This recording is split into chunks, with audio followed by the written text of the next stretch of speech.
Welcome to this Assembly Committee meeting on education for the 2023 legislative session. Secretary, will you please call the roll? Assemblywoman Anderson. Present. Assemblyman De Silva. Here. Assemblywoman Hanson. Here. Assemblywoman Hardy. Assemblyman Koenig. Here. Assemblywoman LaRue Hatch. Here. Assemblyman MacArthur. Assemblywoman Mosca. Here. Assemblywoman Taylor. Present. Assemblywoman Thomas. Here. Assemblywoman Torres. Here. Chair Bilbray Axelrod. I am here, and please mark Assemblyman MacArthur and Assemblywoman Hardy present when they arrive. So welcome to everyone. We have a full house here in Carson City. Nice to see everyone. I'm not sure if we have folks in Vegas. I do know that we will be losing Vegas at 3:30. So hopefully if there are folks there, they can get in to get that testimony. And then to all of you guys watching, nice of you to join us, Assemblyman. And to all of those watching on the internet or on the YouTube channel. Just a reminder to silence your electronic devices. I know a lot of us have Zooms and things, and so then we'll have it on full blast and then it goes off. So put it on vibrate if you can. If you wish to testify, please sign in at the table by the door and provide a business card to our committee secretary. When testifying, please turn on the microphone, clearly state and spell your name, any affiliation for the record, then turn the microphone off each time you're done speaking. We do ask that you bring handouts for the members of the public, and electronic copies should have been submitted to our committee manager by 1:30 p.m. yesterday for members of the community. We expect courtesy and respect in our interactions during this meeting. We don't always agree with each other, but we can still be nice. Committee members will be using their laptops to view handouts and other documents. Please don't see that as a sign of disrespect or inattention. Finally, note we have 3 bills today, so we're going to have to limit testimony. We'll do it in 20-minute windows. We'll take 20 minutes of support, followed by 20 minutes of opposition and 20 minutes of neutral. With that, let's get started. As I mentioned, we're doing 3 bills today. We'll start with Assembly Bill 357, then we'll hear Assembly Bill 269 and Assembly Bill 339. I will be presenting Bill 357 because I am a glutton for punishment. No, I'm just kidding. And I will turn the gavel over to my Vice Chair Taylor, and then we'll begin the hearing. So thank you, and thank you all for being here. 1 minute recess. Signs.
Okay, thank you, Madam Chair. And again, welcome to everyone who is here. I will now open the hearing on Assembly Bill 357. This measure revises provisions governing, God bless you, governing sexual education in public schools. And to present this measure, we have our very own chair, Assemblywoman Bilbray Axelrod, and she will introduce guests. Please go ahead, Madam Chair, whenever you're ready.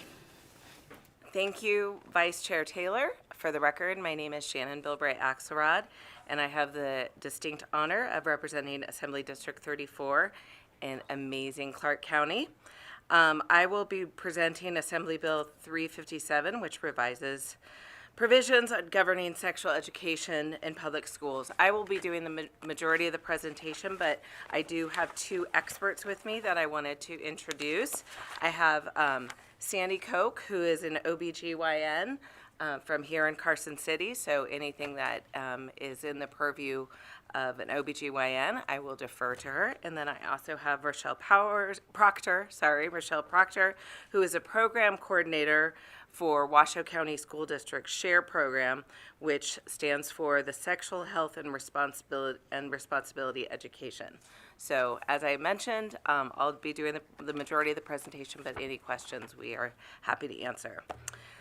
So, evidence-based, robust sexual education is immensely important for our children in order to help them accurately develop their knowledge about the subject and make healthy, informed choices that can impact their future.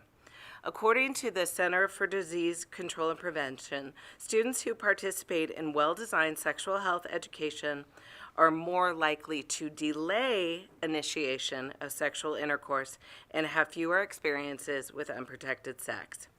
A 2008 UNESCO publication noted that only about 1/3 of young people can demonstrate accurate knowledge of HIV prevention and transmission, and it further established lack of appropriate education in this area can leave children vulnerable to harmful sexual behaviors and exploitation.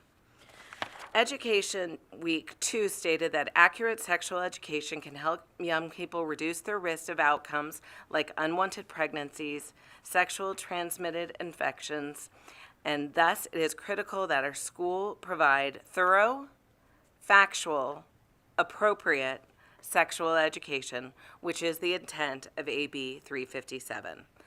As many of you know, this is not a new discussion in this building. It was a similar bill was brought in 2013, which did not pass. Another bill was brought in 2017 and was vetoed by then Governor Sandoval. I brought this bill in 2019. It did not get a hearing.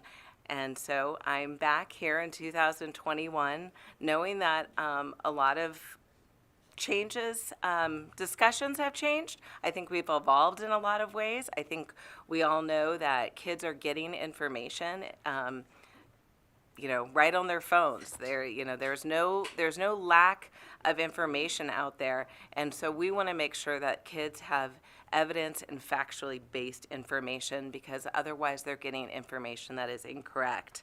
So I did also want to point out that one of the reasons I brought the exact same bill as 2019 is because I really didn't want the narrative to be that we were promoting an agenda that has sort of taken over a lot of the dialogue with people. Like I don't want to even use the terms, but we're all familiar with the terms that people use that we're trying to do something we're not. I'm a mom.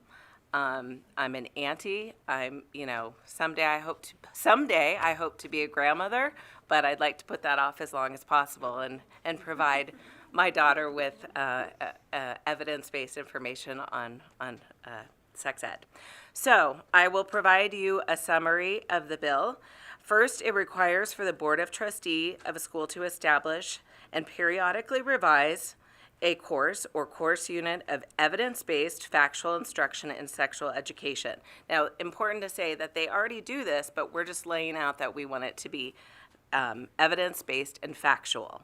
And I wouldn't think that I would need to say that, but I do think that's really important. We've learned a lot, if we talk about HIV in particular, since like the 80s, and at least in 2019, I became aware of at least one county that was still using information from the 80s in 2019. So I think that has been corrected, but I did want that to be listed in NRS, so we make sure that we're using that evidence-based factual instructions. This bill further established conditions of the course, including its content, design, and certain standards, and that's, once again, not new. It's just laying that out. It also makes certain changes to the advisory committee relating to the course, and it includes two students basically to the committee membership. And shows their parameters. And the reason that we did that is because there were only four folks. So if the school board designated a student, a lot of times it was a religious person who was left out. And from having discussions, that was something that was important to people. So we really wanted to make this a much broader advisory commission, and so we could really have a lot of different schools of thoughts and create something that was really meaningful for the community. So additionally, AB 357 provides certain conditions concerning course instruction and parental notifications. And I think that's probably what a lot of you have been seeing in your emails. We currently have an opt-out system, which I signed for my daughter, who is a sophomore, and she came home with a piece of paper that I had to sign, and as I was signing it, I was a little annoyed, and I was like, don't forget to turn this in. If you don't turn this in, you're not getting this class. Well, of course, she kind of went, I might not turn it in. So, because, kids are kids. But of course she did, but I'm just thinking, here we are in 2000, what are we in? 2023. This is crazy that we're still having this discussion where we do everything online. I know Washoe uses Infinite Campus if they want to opt in. So we're just changing that to opting out. Almost every parent I know, and I know every parent who is active in their kids' lives, and that's what you keep hearing about, like we're taking away parental right. We're absolutely not. You're on Infinite Campus. We can make it really easy. If you want to opt your child out and you want to have those discussions with your child yourself, absolutely do that. But there are so many people whose parents, for whatever reason, whether they're working two jobs, whether they're just not engaged, whether they're a homeless youth, I know we hear all the time about the stories of homeless youth and kids who are couch surfing. It's more important than ever that these folks get this information. And so I just really think that this is a real no-brainer that it should be opt-out rather than opt-in. Furthermore, the bill requires the Board of Trustees to annually prepare and submit a report to certain bodies concerning the courses, outlines, and information. And it really just lets us know the information that is being put out there, who's opting in, who's opting out, so we can make an informed decisions. I mean, this body, so many times, we're just kind of like taking a shot in the dark that we're actually making a difference. But when we have that data and those facts, and we can line them up with, wow, you can see my folder here. This has been research that's been going on, at least for me, since 2018. And we know that graduation rates go up. We know that teen pregnancy, teen moms oftentimes drop out of school. And after they drop out of school, their kids, if they choose to not put them up for adoption or whatever they do, their kids are more likely to grow up in poverty. So, and this goes right back to sexual education. So finally, this bill, AB 37, requires the standards of instruction in health to be adopted by the council to establish academic standards for public schools and include in its standards for sexual education, establish that courses may include such topics as appropriate. Now, the Department of Education has actually created these standards, and they can easily be adopted. So this isn't more work for the school districts to do. They can easily go in. You guys should all have a copy. It was page, I think, 20 and 21 of their standard curriculum. So you can see, and it's done by each age, starting in grade school all the way up to high school. And so this isn't supposed to cause any headaches for school districts. It's just so we can have a unified standard in the state, because the lack of uniformity across the state means some students are receiving better education and will likely have better outcomes. Those wishing to end sexual violence in Nevada should be deeply concerned with the opt-in policy requirements and its effectiveness on well-being of students. So with that, I'm going to open it up for questions. And like I said, I have my two phone of friends up here. So I can very much speak to the bill and the bill's intent, but anything beyond that, I have my experts. So with that, Vice Chair, we stand for questions. Okay, thank you very much, Madam Chair. We do have some questions, and just raise your hand as I look around at other committee members if I haven't seen that already. We're going to go ahead and start with Assemblywoman Thomas, and then Assemblywoman Mosca. We'll go there first. Assemblywoman Thomas. Good afternoon, and thank you, Vice Chair, and thank you, Chair, for bringing this very important issue again to the legislature. My question, actually, you did kind of answer it at the beginning of school age. The 5th grade, I believe, boys and girls are taught sex ed. From what I understand from my boy and girl, girl went to one room, boy went to another room. And my question actually, how detailed will this bill, the curriculum be for teaching sex ed? Because, when my kids were that age, it was basically biology. So how detailed will that information be? And Vice Chair, I will do a follow-up if that's okay. Thank you, and thank you for the question. And I'll give a little bit of an overlay, and I see that Dr. Coe is doing this because she was involved in the writing of the standards, but I'll give you just a couple examples. So in grade 3, according to the NDE, it says, identify the functions of the major body parts using correct anatomical terms. So I'm not going to go further. You know what that means. And when you have a baby, you say, call things different things than they're actually called, right? So that's in grade 3, as opposed to, let's see, grade 5, which says identify structures of human reproductive systems, once again, using correct anatomical terms. So if you want to speak any more to that. I think you've spoken very well. I was Okay. simply going to say that what's taught in the class. I'm sorry, Oh, can we you just gotta have do you it turn on the identify. mic and identify yourself for the record, if you would, please, Doctor? Yes, this is Dr. Sandra Koch, representing the American College of OBGYN, and I just wanted to say that having participated in the process, the standards are set by the Board of Education, and not have nothing to do with this bill, but they start in kindergarten and go all the way up. Actually, you see them It starting starts in in grade 3. third grade. Okay. I apologize for my memory being off. You've got them in front of you, but I think it's really important for students to get this education, and they're defined. They are not in the bill. Thank you.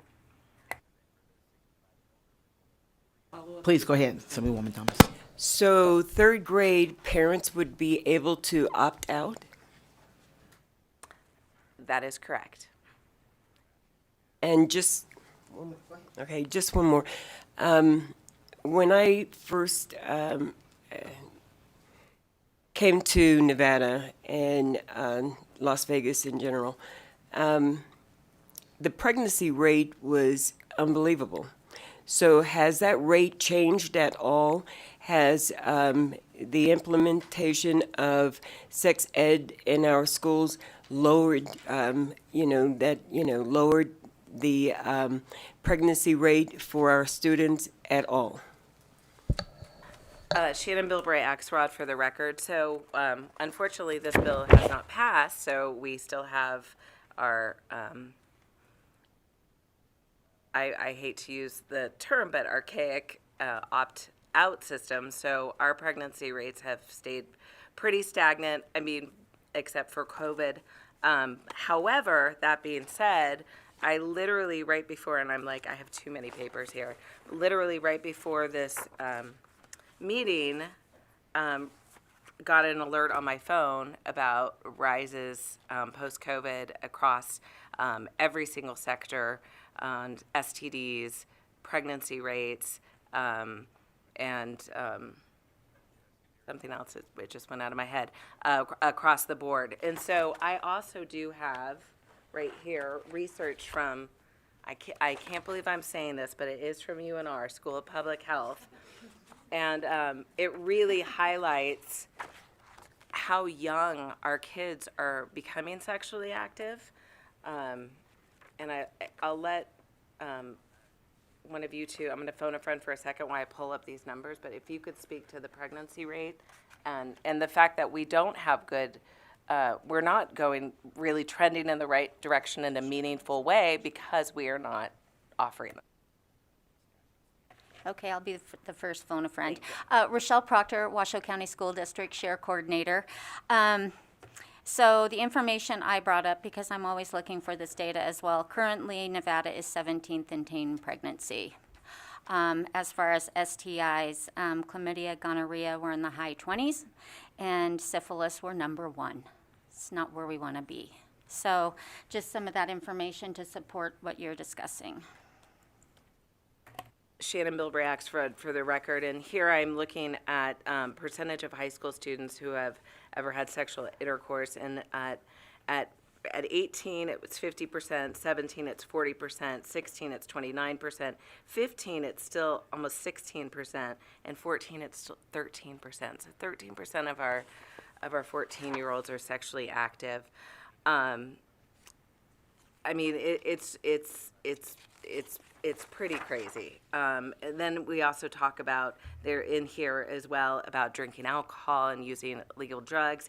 And this one in particular says percentage of high school students who drink alcohol or use drugs before their last sexual intercourse. And 17-year-olds, 20% of them.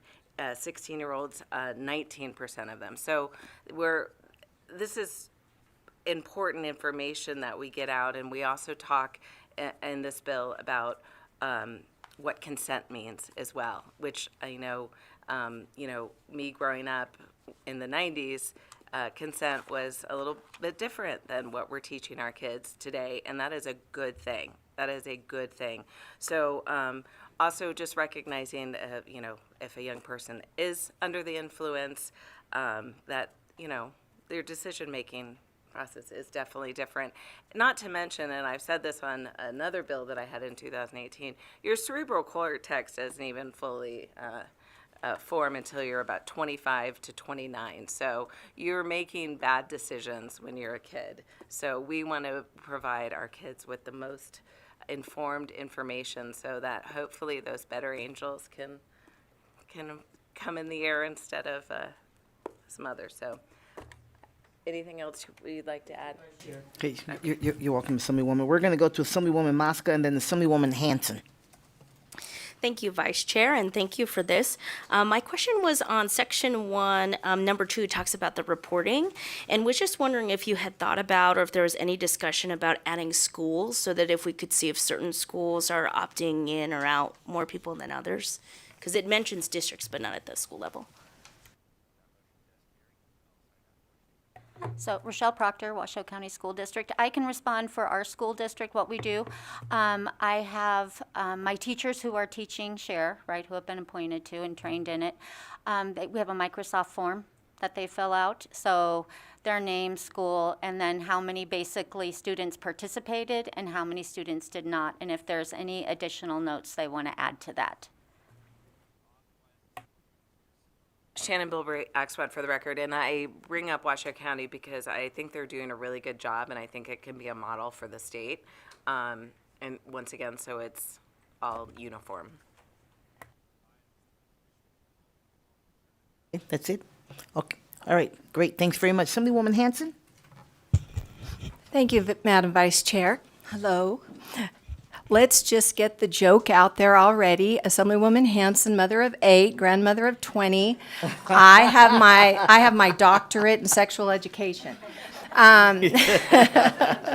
Anyway, and yes, we did have sex ed at Sparks High School in 1978. So I got several ideas, questions, but I'll limit. I was a little surprised that we're saying that the teenage pregnancy or the birth rate is up in Nevada, because I looked at the Gwynn, and I know maybe different organizations track it different, but the Gwynn Center this was 2014 to 2020, showed that we went in 14. It dropped down to what they were showing. There was quite a dramatic drop over those years from 2014 to 2020. So just to put that on the record, that at least in a few other sites that I looked at, our teen birth rate is dropping in Nevada.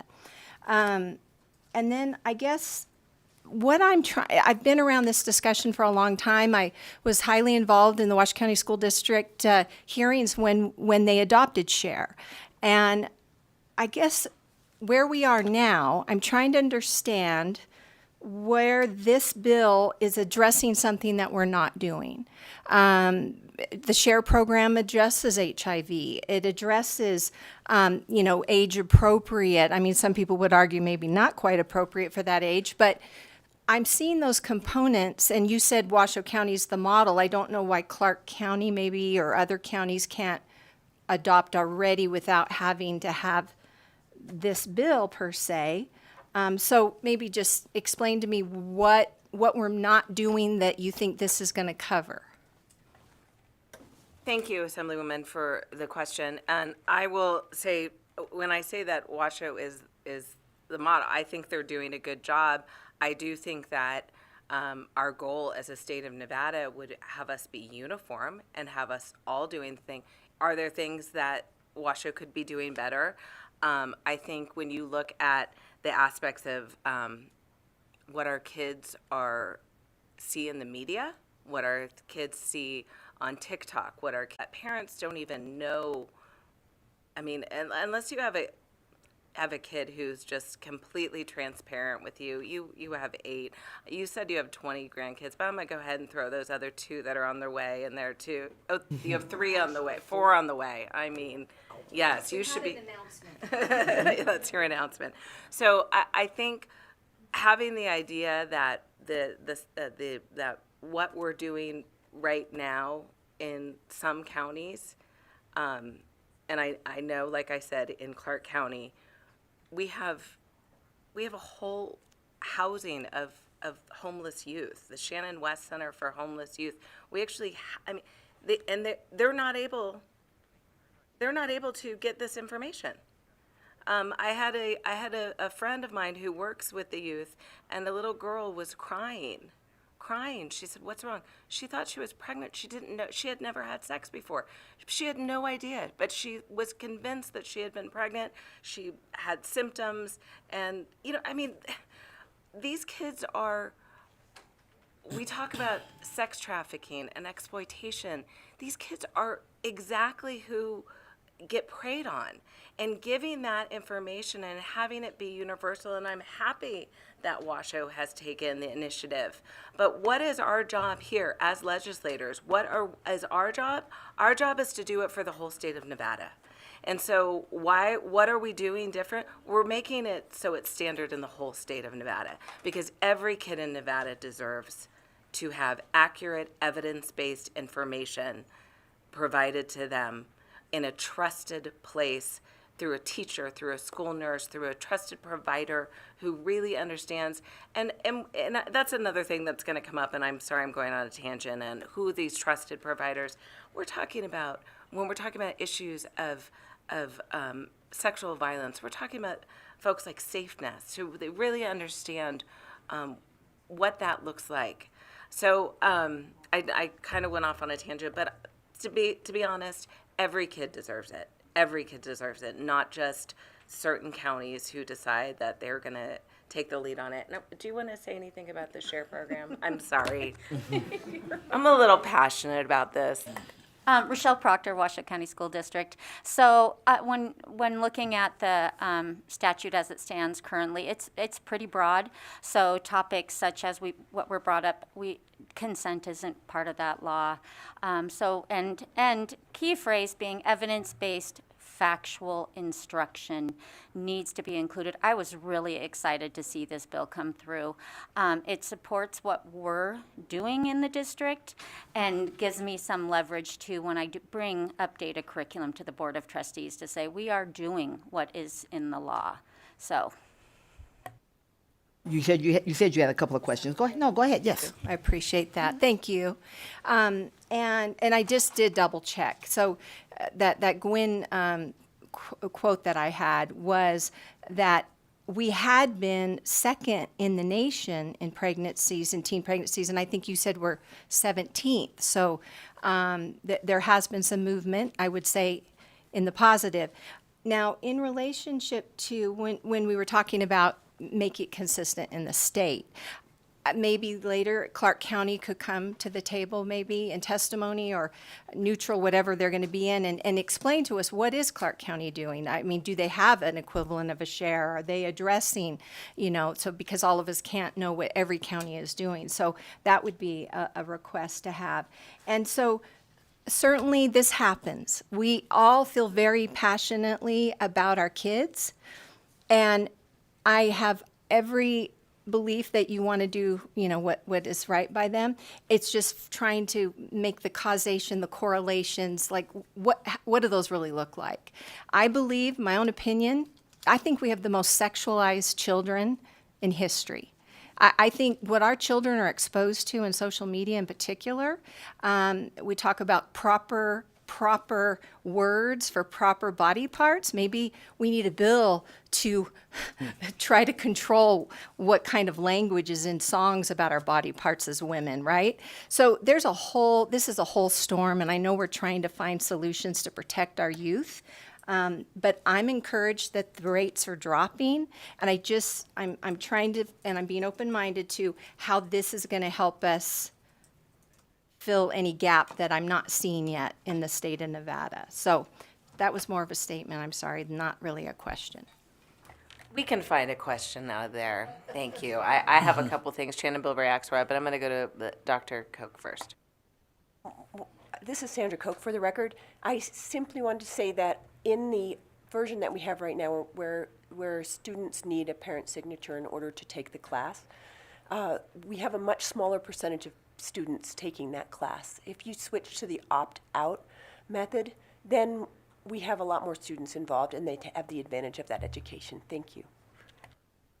Shannon Bilberry Axelrod for the record, and to that end, I did point out that we know that with factual evidence-based sex ed that kids are tending to delay moving on to sexual activity. And I also did want to point out that I talked to some folks in the district too about the opt-in, and this is one of the concerns that brought this up, that parents don't respond. One district in particular reported that 50 to 60% of the parents return the permission slip, so that we're losing 40 to 50% of the kids just by not returning.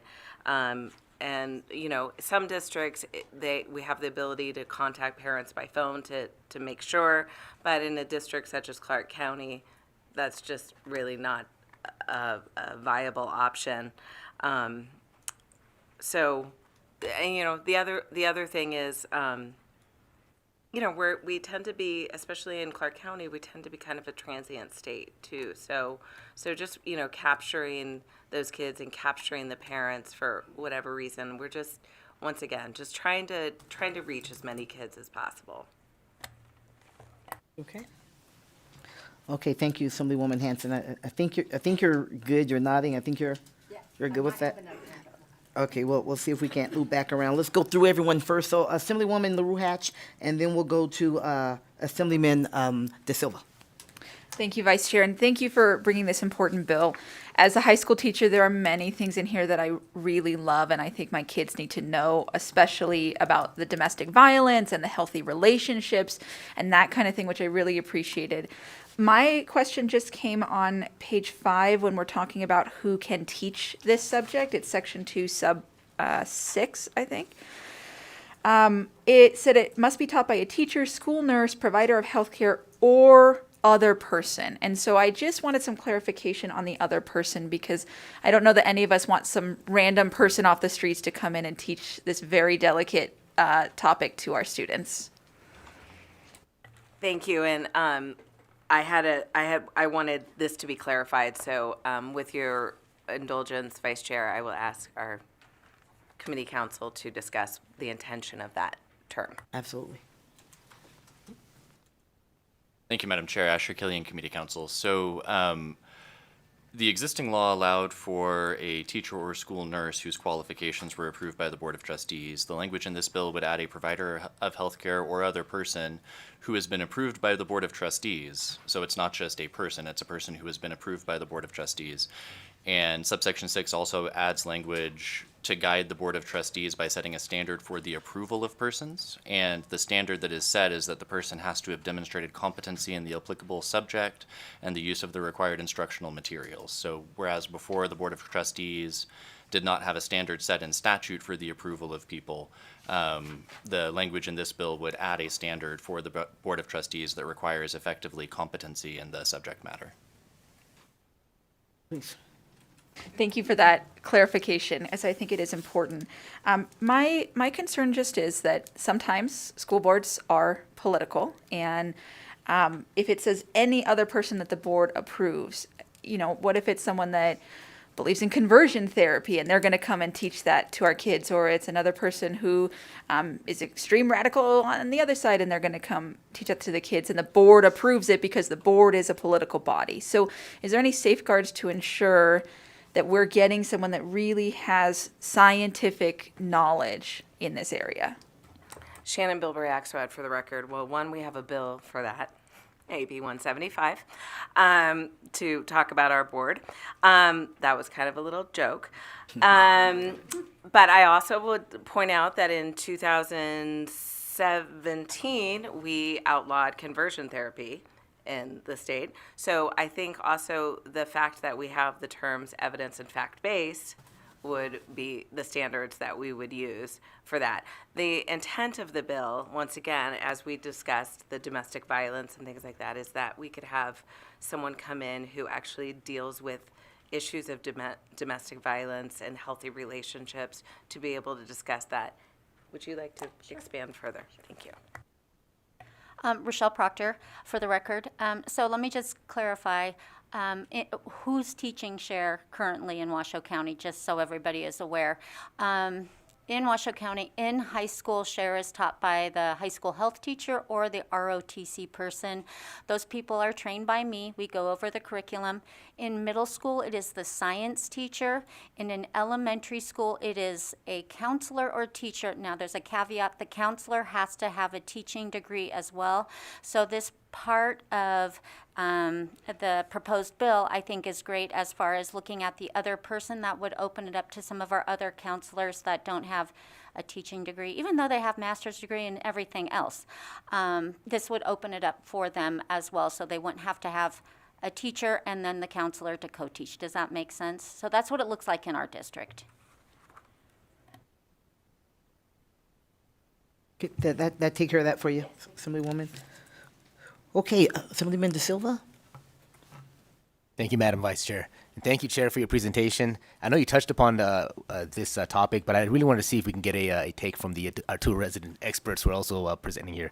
So as many of us, I know I got messages. I know many of our community members did as well, specifically discussing this aspect of having two students on the advisory board. So my question is, why do you think that's important to have the actual student voices on these boards as well? Thank you. Rochelle Proctor. In the past, we have had a student sit on our committee, but they didn't have the voting power or voting right.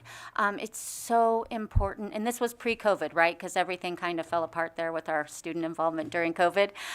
It's so important to hear student voice, and it's so interesting to hear what their take is on anything that we're proposing, as far as updating curriculum. They're like, okay, we kind of know this, or we need some more in-depth on this. We don't think this curriculum is covering whatever topic it is. So it's really important. We hear the voice of our students, because those are who we are educating, and they're the ones that need the information. Shannon Bilberry acts for the record. I'm going to let you, but I also wanted to point out, I love having students involved because I think once students do get involved and they tend to not stop getting involved, right? I think I see my fellow legislators shaking their head because we were all that kid, right? I also liked the idea of we were adding the two pupils in addition. So as I mentioned before, so we've got the two students, medical or nursery, counseling, religion, and a teacher. So it's a nice broad group of people, but I do think it's important for the kids to be involved. Good. Okay, thank you very much. We're going to go to Assemblywoman Torres, and then we'll swing back to Assemblywoman Thomas and then Anderson.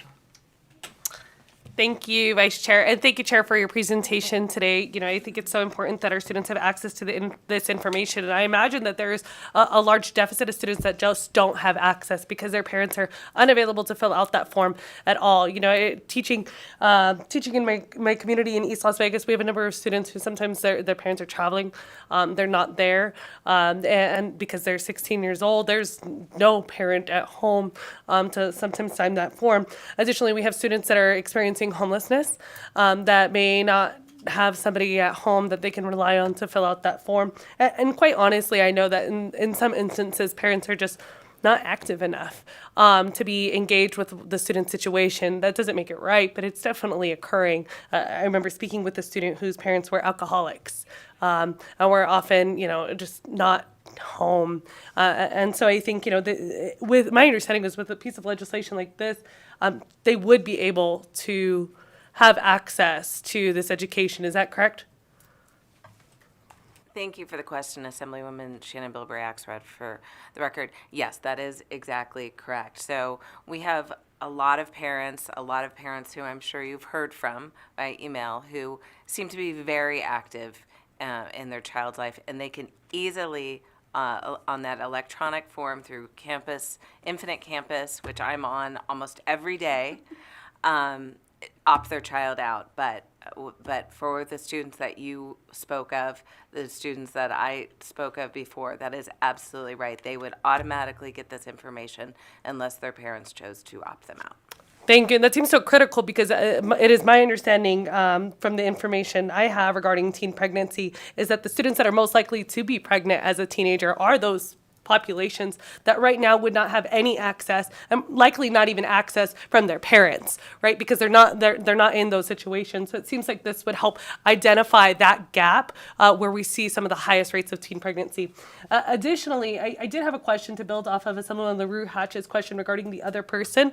It seems to me as I read the bill, and from my understanding of some of the community-based organizations, the AIDS, sexual violence survivors, and domestic survivors of domestic violence, that this would allow for some of those shelters to help provide that training, which to me would seem to be a benefit so that we can ensure that our students really understand consent in a relationship even, right? I mean, we had a presentation a couple weeks ago where we had the teenagers talk to us about the harms of teen dating violence, and it seems like this bill would help make sure that there's those conversations that the students said we weren't having at school. It seems like this would help make sure that those conversations occurred. Is that right? Shannon Bilberry Axelrod, for the record, that's exactly right. These are the people who are working with these issues every single day and know how to talk to young women and young men because that's what their specialty is. So, do you want to expand on who you? Yeah. Yes. All right. Okay, Rochelle Proctor for the record. So currently we do have some of those fabulous resources coming into our high school health teachers as guest speakers. They do have their hands tied in a sense as they have to follow exactly our curriculum that has been board approved, but it is so important to have, when I have Nevada Public Health come in and explain the law behind consent, because that is as clear as mud. To explain it to a high school student, to say, well, if you're this age, but so many days, there's some discrepancies when you're trying to explain the law to them. So I'm always super appreciative to them. And then I have the health district come in as well and talk about STIs. And they have the background knowledge that maybe that health teacher that's right there teaching along with might not have the answer for specificities, I don't know if that's correct, on certain diseases. So I'm super appreciative of this. Okay, Assemblywoman Thomas, and then we'll go to Assemblywoman Anderson. Again, thank you, Vice Chair. And, my 2 cents is that, of course, I've been getting inundated with these emails, and I understand the parents, I really do. But my lived experience, me being the oldest in the family, and for a long time, my mother, God rest her soul, but she was a 50s lady, and there were certain things that when you have a family, you just didn't mention. And sex was a 4-letter word in our house. That could get you backhanded. But as time progressed, and me being the eldest, I was the one that was appointed to discuss my sisters, because there's 5 of us, menstruation, the whole 9 yards, what to do and how to take care of your body. And I got that information from school because my mother did not discuss that. And, I just feel sometimes when I read these emails, are we going backwards? And I think that it's necessary for us to, go forward and speak of this in a clinical way. And it is not dirty when we talk about our bodies, because females need to know that their body is not dirty. That, consensual sex with your husband is not dirty. And I think that a lot of times we get that embedded in our heads. And just, that's my comment. But just, as we were sitting here and we were talking about statistics, I looked up the CDC, and their record showed 2020, and the state of Nevada is in there. We ranked number 3, according to CDC. And with that, it's 16.8 of 1,000 teen births, live birth, that our state has a record of. So it's really not going away. And, that's a huge number. So. Okay, thank you, Assemblywoman Thomas. We'll keep going down to Assemblywoman Anderson. And if any others, please raise your hand. I want to make sure we get their questions in before we go to testimony. Go ahead, Assemblywoman Anderson. Thank you.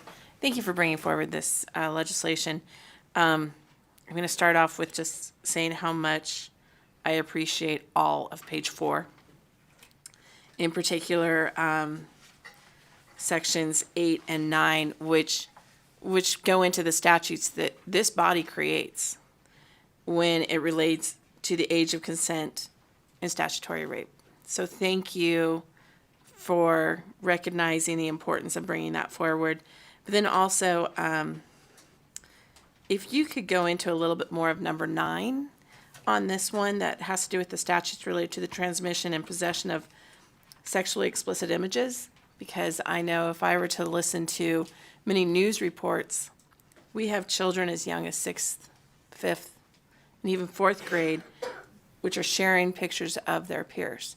And I don't know if that is something that's currently being done since this law is in fact not enacted, but how you envision utilizing number 9 at this time, and at what age you believe that that should start to be discussed. Shannon Bilbray Axelrod for the question, and thank you for, you're always so thorough with your depth of knowledge when it comes to statutes and exactly what we're trying to get at. So thank you for that. Yeah, this really wasn't an issue. We didn't all have cameras on our person at all times, and the ability to send an immediate picture. Just what was that, 2007 that the iPhone came out? So yeah, I mean, we have to deal with this issue, and I think that's the important thing that we have to address, that kids are doing these things. It's not like we're giving them the idea. The kids are doing these things. So if you want to address how you, through the SHARE program, sure. She said sure. Rochelle Proctor. Yes, we are addressing that topic starting in middle school as we've recently updated the curriculum. But yeah, it's rampant with what our kids have on their digital devices and what they have access to. So does that answer your question? Okay, go right ahead. So I'd like to continue on with Ms. Proctor if possible. Could you discuss, and I think one of my peers brought this up earlier as well, page 5, when you discuss the current, how there are people that are able to participate in creating these lessons. Could you discuss the process that's been utilized in Washoe County, which I know I'm aware of because you and I have worked together on many things, but just wanted to bring in, if you could please, who has been part of this discussion in the past, and how those discussions have gone, and how that has helped or hindered, in your opinion, the current method that is being utilized in Washoe County. Okay, Rochelle Proctor for the record again. So looking at curriculum development, I'm assuming that's what you're referring to. When I came into this position, a little over 5 years ago, our curriculum hadn't been updated since 2003. So it was just a little outdated. In this position, I, along with my committee, I have the committee, the SHARE committee, made up of 7 individuals. And then we did have that student, a couple of students just on the side for the information. What I did is I reached out to some of our national resources to have scientific, factually comprehensive sex ed curriculum and ideas and support. I reached out, I brought in information to my SHARE advisory committee, and from there they vetted whatever I brought in and either sent it back for edits or changes, or it was pushed on to the Board of Trustees for their vote. I have been very fortunate to have a committee who is very articulate. They do a lot of research on their own. They're very passionate about the subject, and I have felt very fortunate. Currently we've updated 6th through high school, and we have 4th and 5th waiting to go to the board this summer. Please, go ahead. And just to verify, the individuals that served on this advisory committee were appointed by the school board of trustees and selected by the school board of trustees, or was that an advisory committee made up of others? Our committee members, Rochelle Proctor again. Our committee members apply for the committee positions. They're volunteer positions. They're advertised on the district website. We gather whoever is interested, and there seems to be quite a few these days. And then we have an interview committee. We have somebody that sits in from HR, myself, my direct supervisor. Generally, we might also have somebody from UNR, from Human Development and Family Studies, come in and sit on the interview as well. From that, we vet our interviewees, I guess, and then whoever that interview committee chooses, then we present that to the Board of Trustees for their final vote. And then I have one last question. One last question from Assemblywoman Anderson, because Assemblywoman Hardy is waiting. My last question has to do with, and it's no longer for Mrs. Proctor. So you mentioned that there are many states that do have these items. Do we know how many states are opt-in versus opt-out? Do we have that data at this time? I have no idea, so just curious. We do. This is Sandra Koch for the record. There are 10 states that don't require any consent forms at all. 34 states that have opt-in and 4 states that have opt-out. And 2 that have an either-or option. 34 states have opt-out. I may have said it backwards, and 4 have opt-in. We're one of those. We're one of those.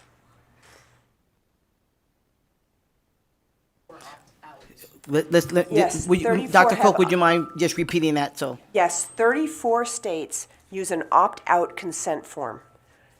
4 use an opt-in form, We're one of the 4. and we're one of those 4. and then also for the record, 10 had none.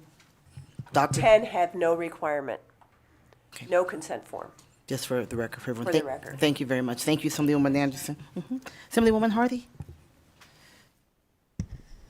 Thank you, Vice Chair, for the question. And this is a perfect segue into my questions regarding the opt-in versus opt-out in the form.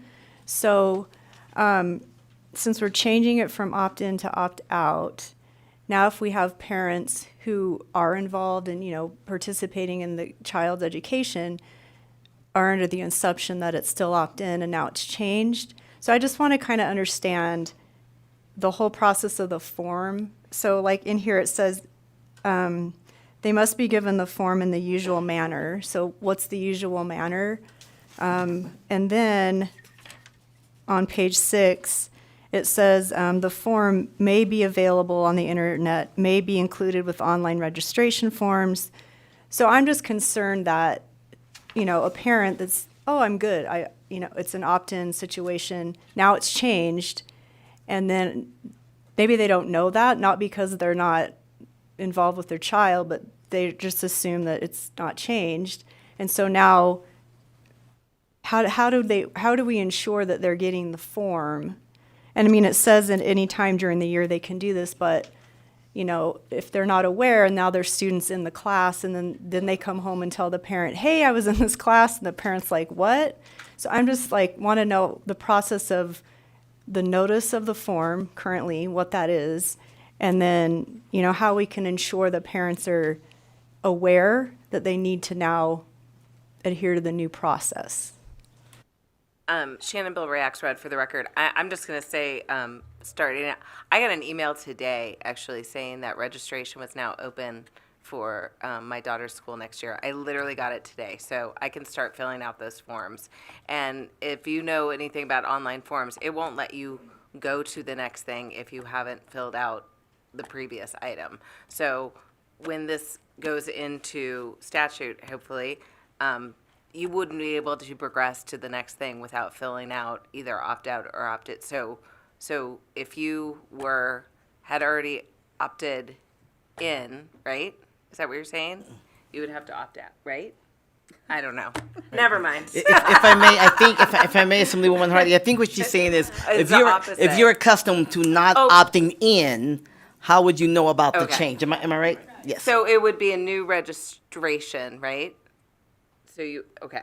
I'm assuming. Okay. Rochelle Proctor, for the record. I'll try, and we do it as part of Infinite Campus student registration. And just as was said, you can't go on to the next item until you say okay or no, or if your child's not in that age range to attend any of the share classes.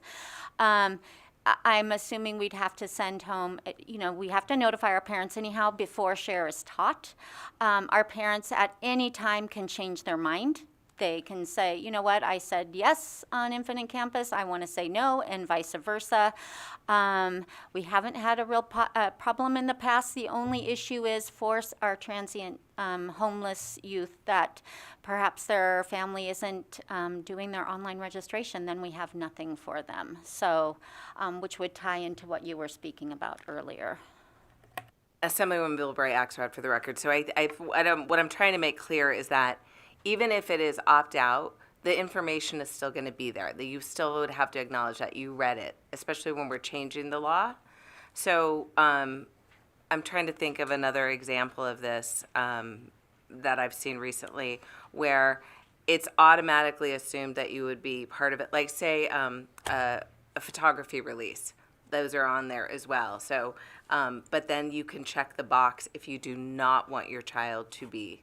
So that's how you would opt out. It would automatically assume that your child, you're going to have that information, but if you choose to opt out, that's where the check mark would be. So by moving forward, you would be opting in. By checking the box, you would be opting out. Please go ahead. Okay, thank you for the questions. So then, on page 6 and under 8, where it says the form may be available on the internet, may be included. So I'm just saying that's kind of seems optional. And then one more thing.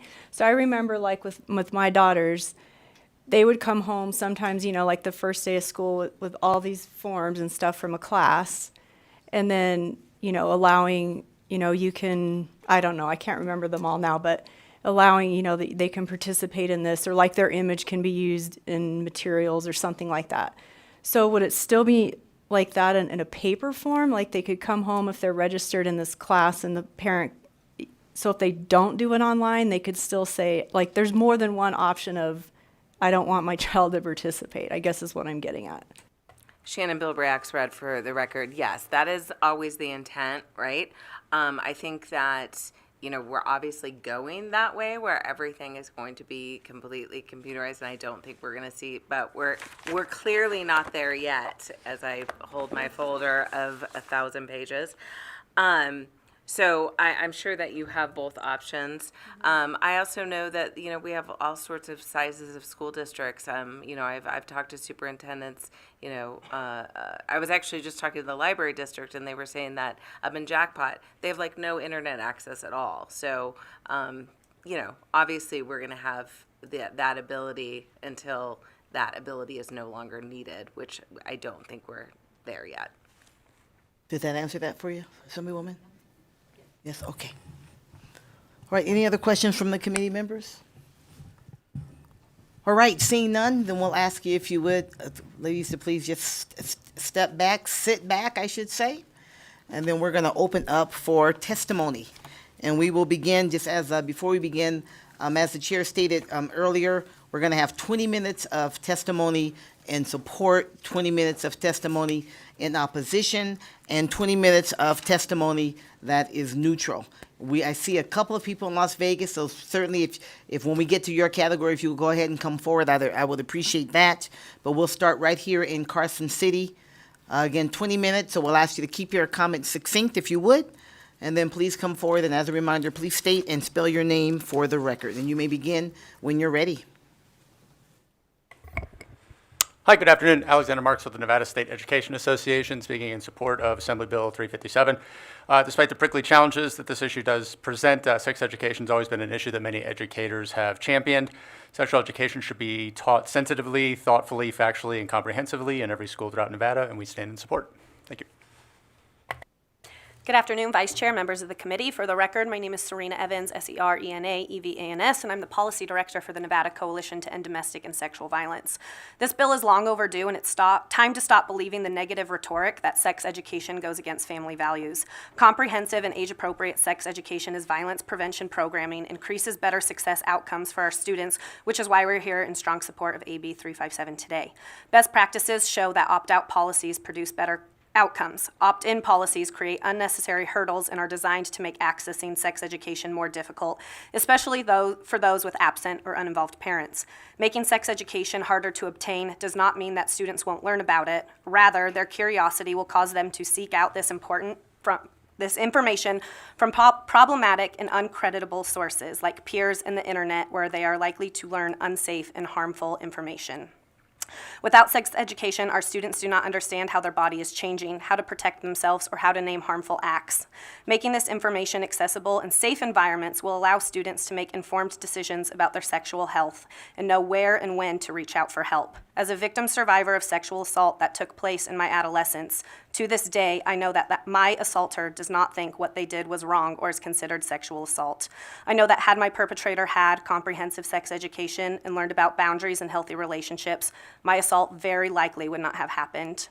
Comprehensive opt-out sex education is one of the most effective ways to end sexual violence in our community, and we urge the committee to prioritize the safety and success of our students. Thank you, Ms. Evans. Go ahead. Good afternoon, Chair and members of the committee. For the record, my name is Annette Magnus, and I'm the Executive Director of Battleborn Progress.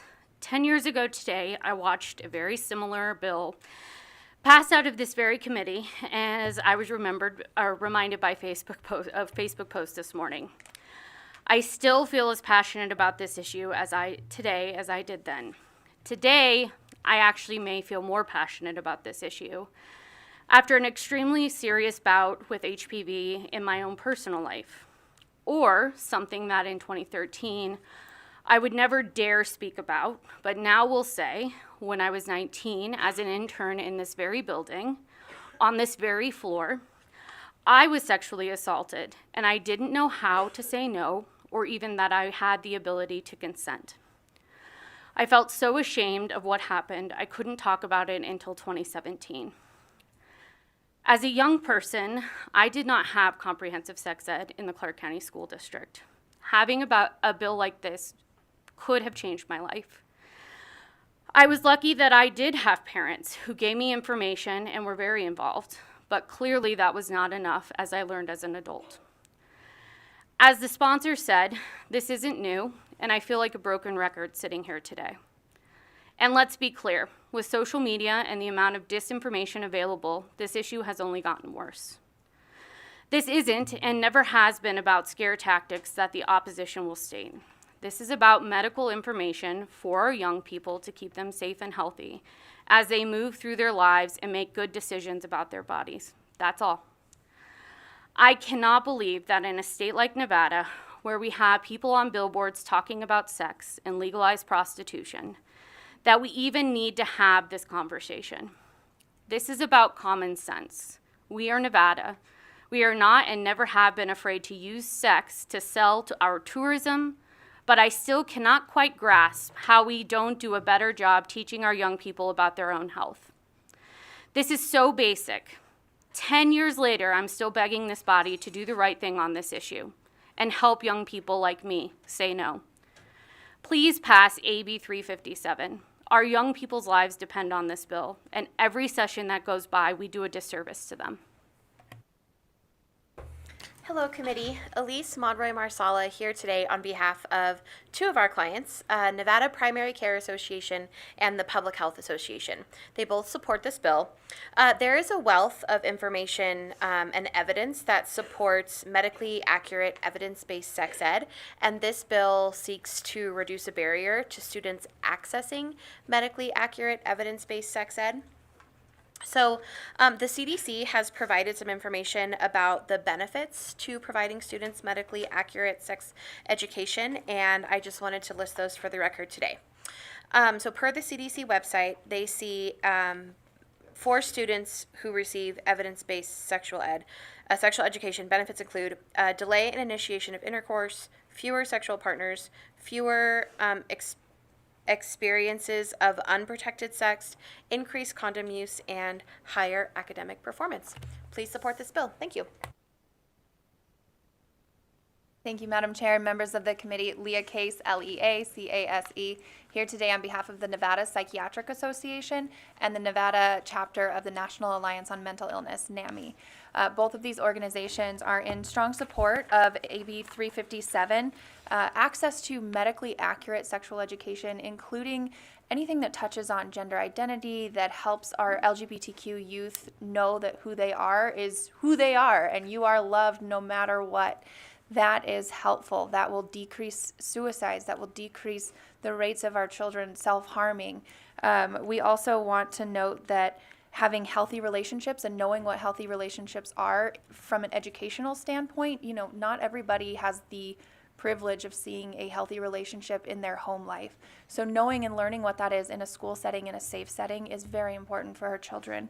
And finally, the bill also requires that this education go over psychological and emotional changes. We know that early adolescence, young adulthood is often the moment where people will experience their first episode of psychosis. And knowing that that is a possibility that you can be ready for, especially if you have a family history, that is very important to our young people as they grow up. So on behalf of NAMI Nevada and the Nevada Psychiatric Association, please support this bill. Thank you, Ms. Case. Please go ahead. Good afternoon, committee. Thank you for the opportunity to testify before you today. My name is Stephanie Cook, and I'm representing myself as a parent representative currently serving on the Family Life Advisory Committee within the Carson City School District. I've recently been appointed a second 3-year term and have 2 children in the Carson City School District, 11th grade and 5th grade. I am here in support of AB 357. Thank you to the sponsors of this bill. Our committee meets once a month during the school year and have an obligation to review and approve curricula presented to us for inclusion into a toolkit that is available to health teachers within the district. We spend a few hours a month reviewing content that is presented to us or re-reviewing older content to ensure the resources are aligned to current standards and accurately reflect the topics that are being taught. We take time to discuss the specific grade level of the material and evaluate the appropriateness for the children in our schools. Many times, subject matter experts are brought in to present their curricula to our committee. These meetings are posted per open meeting law and are open to the public for comment and participation. This bill strengthens language relating to specific objectives of these committees. I wanted to touch on the specific reference to student participation in Section 2, page 5, line 3 of AB 357. Since I've been serving on this committee, we've had one student representative, Ms. Stella Thornton, and she has been instrumental in attending the meetings and offering her insight. She is an honors student in her senior year that has provided great ideas and suggestions to our committee. However, as a student, she's never had a right to vote on the Family Life Advisory Committee. If we want student participation, wouldn't it be advantageous of us to include their voice and allow their vote? It's so crucial to respect and include the student's perspective when reviewing this type of content. Will it be content curricula that is appropriate and understandable within our health classes? Also, we've struggled with obtaining student representation to serve on this committee. As we review old items in our toolbox, a lot of the tools we offer our health teachers are outdated, with videos or presentations from 15 years ago. 1, technology has changed, and 2, the way we engage our students in learning has also changed. In conclusion, I support AB 357 and enjoy my participation on this committee. Thank you for your consideration of this bill. Thank you, Ms. Cook. And again, if there's anyone here in Carson who would like to testify in support, please come forward at this time. Please go ahead. Good afternoon, Chair and members of the committee. For the record, my name is Christine Saunders, and I'm the Policy Director with the Progressive Leadership Alliance in Nevada, here in support of Assembly Bill 357. As a youth, I had the opportunity to begin my advocacy and organizing career through reproductive health organizations and participated in a program through Cascade AIDS Project in Oregon called Teen to Teen. These experiences gave me a thorough and comprehensive sex education and made me feel prepared to make smart and healthy decisions in my future. It also made me a resource to my peers who did not have access to the information. Every student deserves to have access to evidence-based factual instruction in sexuality education, and we urge your support of this bill. Thank you. Thank you. Seeing no one else here in Carson City, is there anyone in Vegas? I don't see anyone in Las Vegas coming forward. And so we'll go to the phone lines. BPS, is there anyone on the phone line who would like to testify in support of AB 357? Callers, if you would like to testify in support of AB 269, please press star 9 now to take your place in the queue. I'm sorry, it's AB 257. I mean 357. I'm looking at 357. 357. Let's try that again, BPS.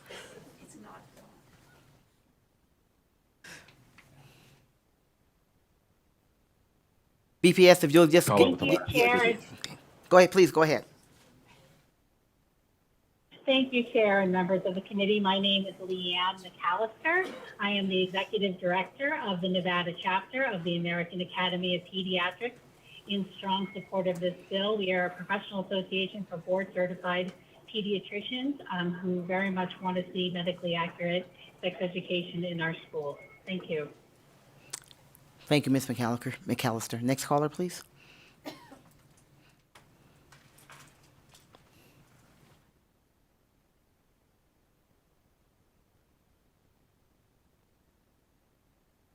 One moment, Vice Chair. Yes. For the record, my name is Stephen Horner, Horner. I'm a proud of Senate District 8 and Senate District 11, and I am president of the Nevada State Education Association, retired. When I was a fifth grade teacher, I had a young girl come forward and tell me that she thought she was pregnant. I was floored. So, in support of AB 357 and add my voice to those that are in support. Thank you very much. Thank you, Mr. Horner. Next caller, please.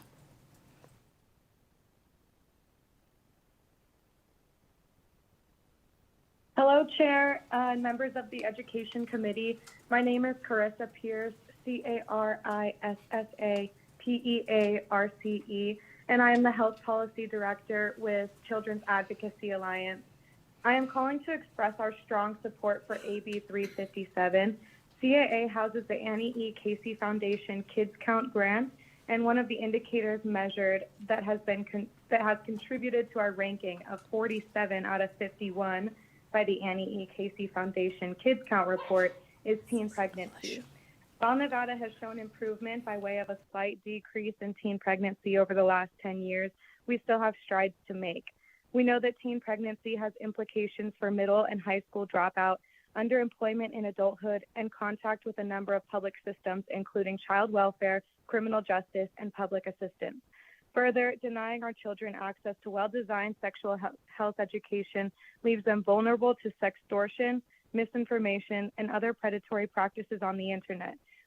We see giving youth factual information about sexual health as an investment in the next generation of Nevadans by reducing untimely and unwanted pregnancies, teaching empowerment by promoting consent, and reducing STI transmission. Finally, passive consent or opting out has been used to promote student health in Nevada. It has been used for vision, hearing, and suicide screening. We fully support passive consent for sexual education as it offers all youth the opportunity to have access to this information while empowering parents to opt out if they would like. As a woman, I want young women in Nevada to have access to this potentially life-saving information. We believe that age-appropriate, scientifically based sexuality and reproductive education should be provided to all children in Nevada. Please support AB 357. Thank you, Ms. Pierce. Is there another caller, BPS?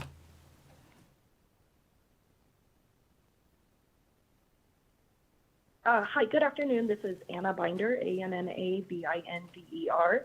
I am a parental member of the Children's Advocacy Alliance, and just calling in to repeat kind of the testimony that I gave to the CTSD Board of Trustees when they had their meeting on their legislative priorities, and this is one of them. And I'm so thankful that this is coming forward with so much support. I am a domestic violence survivor and was in a very, very long, unfortunate relationship because I didn't know.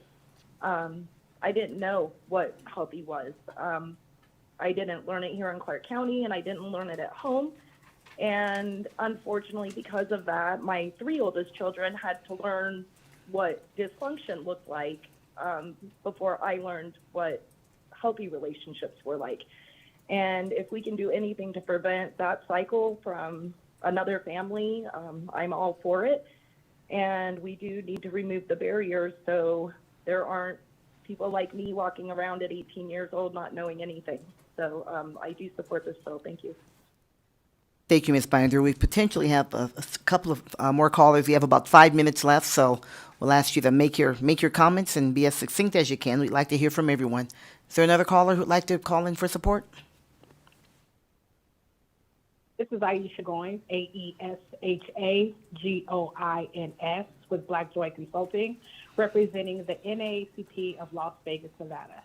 I strongly support updating the curriculum and parents opt out for sexuality education to include the comprehensive topics outlined in this bill. The most common way people give up their power is by thinking they don't have any. This quote by Alice Walker highlights the importance of education and empowerment, addressing the impact of media and peers on students' thoughts, feelings, and behaviors related to sexuality, and teaching them how to identify, prevent, and respond to domestic violence, sexual abuse, and sexual assault empowers them with the knowledge and resources to take control of their own lives. It is crucial that we do not allow students to feel powerless. I urge you to support this bill, committee, and thank you for your time. Thank you, Ms. Goins. Next caller, please. Good afternoon. Good afternoon, Chair, Vice Chair, and members of the committee. My name is Stella Thornton. I am a youth legislator for Senate District 16 and a head student representative for the Carson City School District Family Life Advisory Committee. However, today I am representing myself. As a current student non-voting member of the Family Life Advisory Committee, I am calling today to express my strong support for Assembly Bill 357. I believe that comprehensive, evidence-based, accessible sexual education is essential for the health and well-being of our youth. As a member of the Family Life Advisory Committee, I have learned about the importance of accurate and comprehensive information on sexual health and relationships. I believe that this education should be based on evidence-based research and should be accessible to all students, regardless of their background or where they attend school.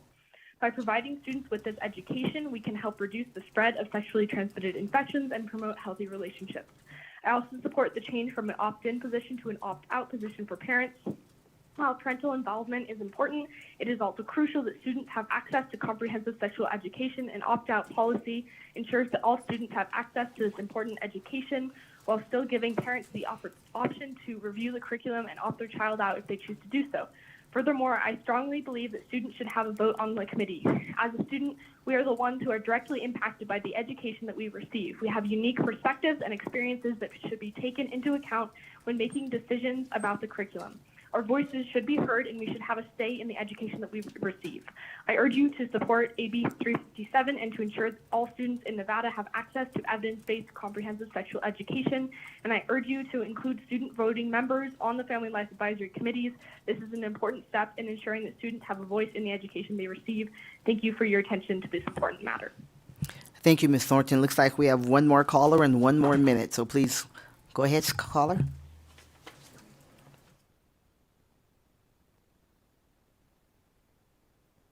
Caller with the last 3 digits 044, please press *6 to unmute your microphone.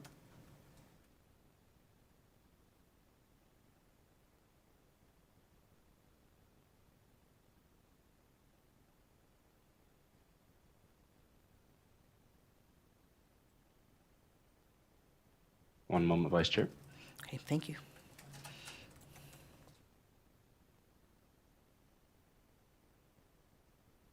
Caller with the last 3 digits 044, you're unmuted on our end. Please go ahead.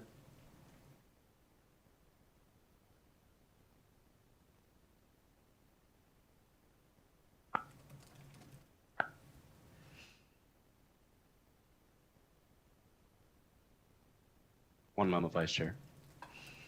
Okay, thank you. While we're waiting, if you're here to testify in opposition, that's going to be next, so please come forward while we wait. I can go ahead and begin if you'd like. Please, go right ahead. Thank you, caller.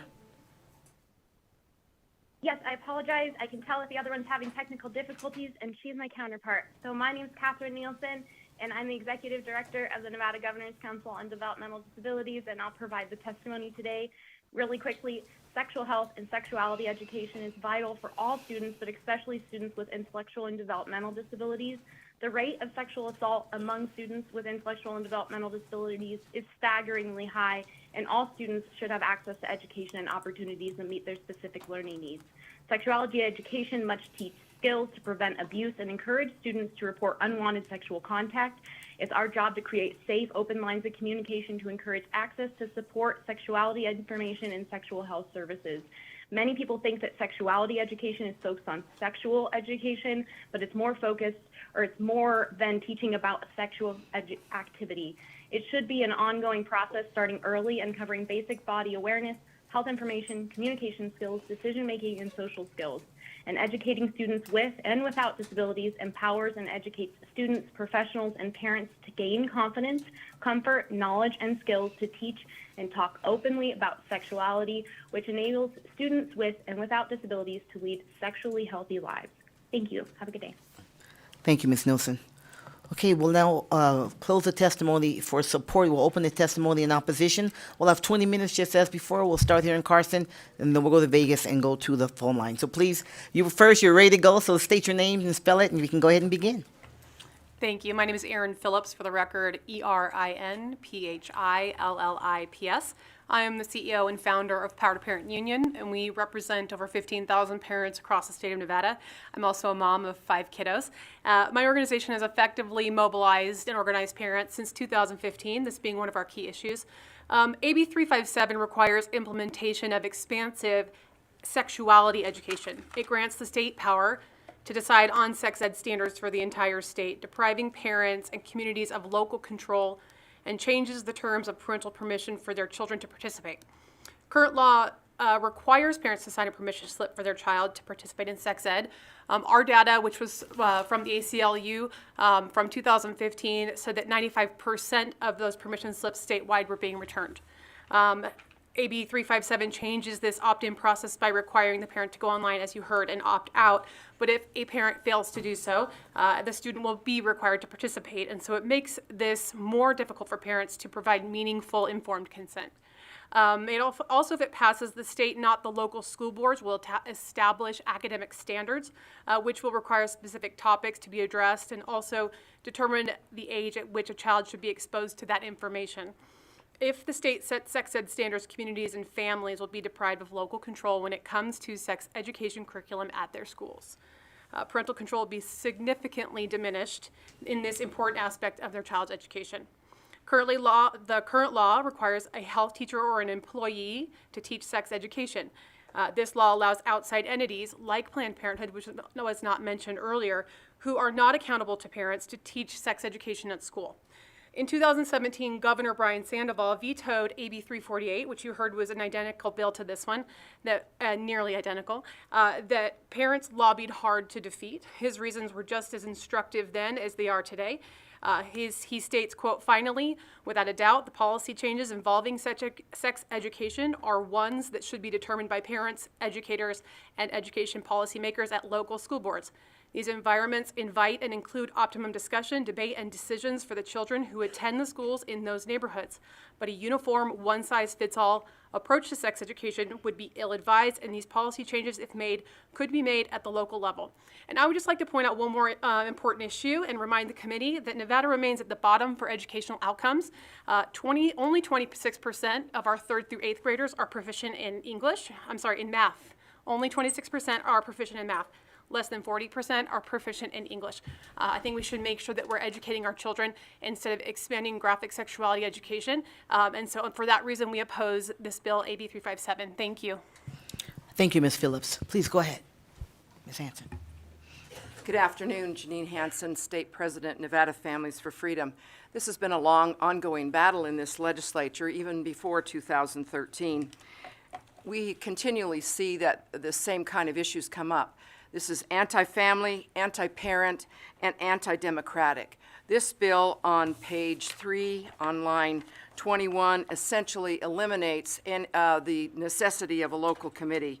The course or unit of a course instruction must comply with the standards of content and performance for a course of study in health established by the council to establish academic standards for public schools. So previously, local sex education advisory committees determined what the curriculum would be. You heard some of the testimony on that previously. This is because local parents have input. They can talk to their school board. They can even go to the Sex Education Advisory Committee and discuss with them what they want in their own local schools. This bill essentially makes them irrelevant because the standards will be set by the state. We believe that government governs best that's closest to the people. And this Sex Education Advisory Committee has allowed parents to be involved. Every county is different. I live in Elko County. I started out in Washoe County.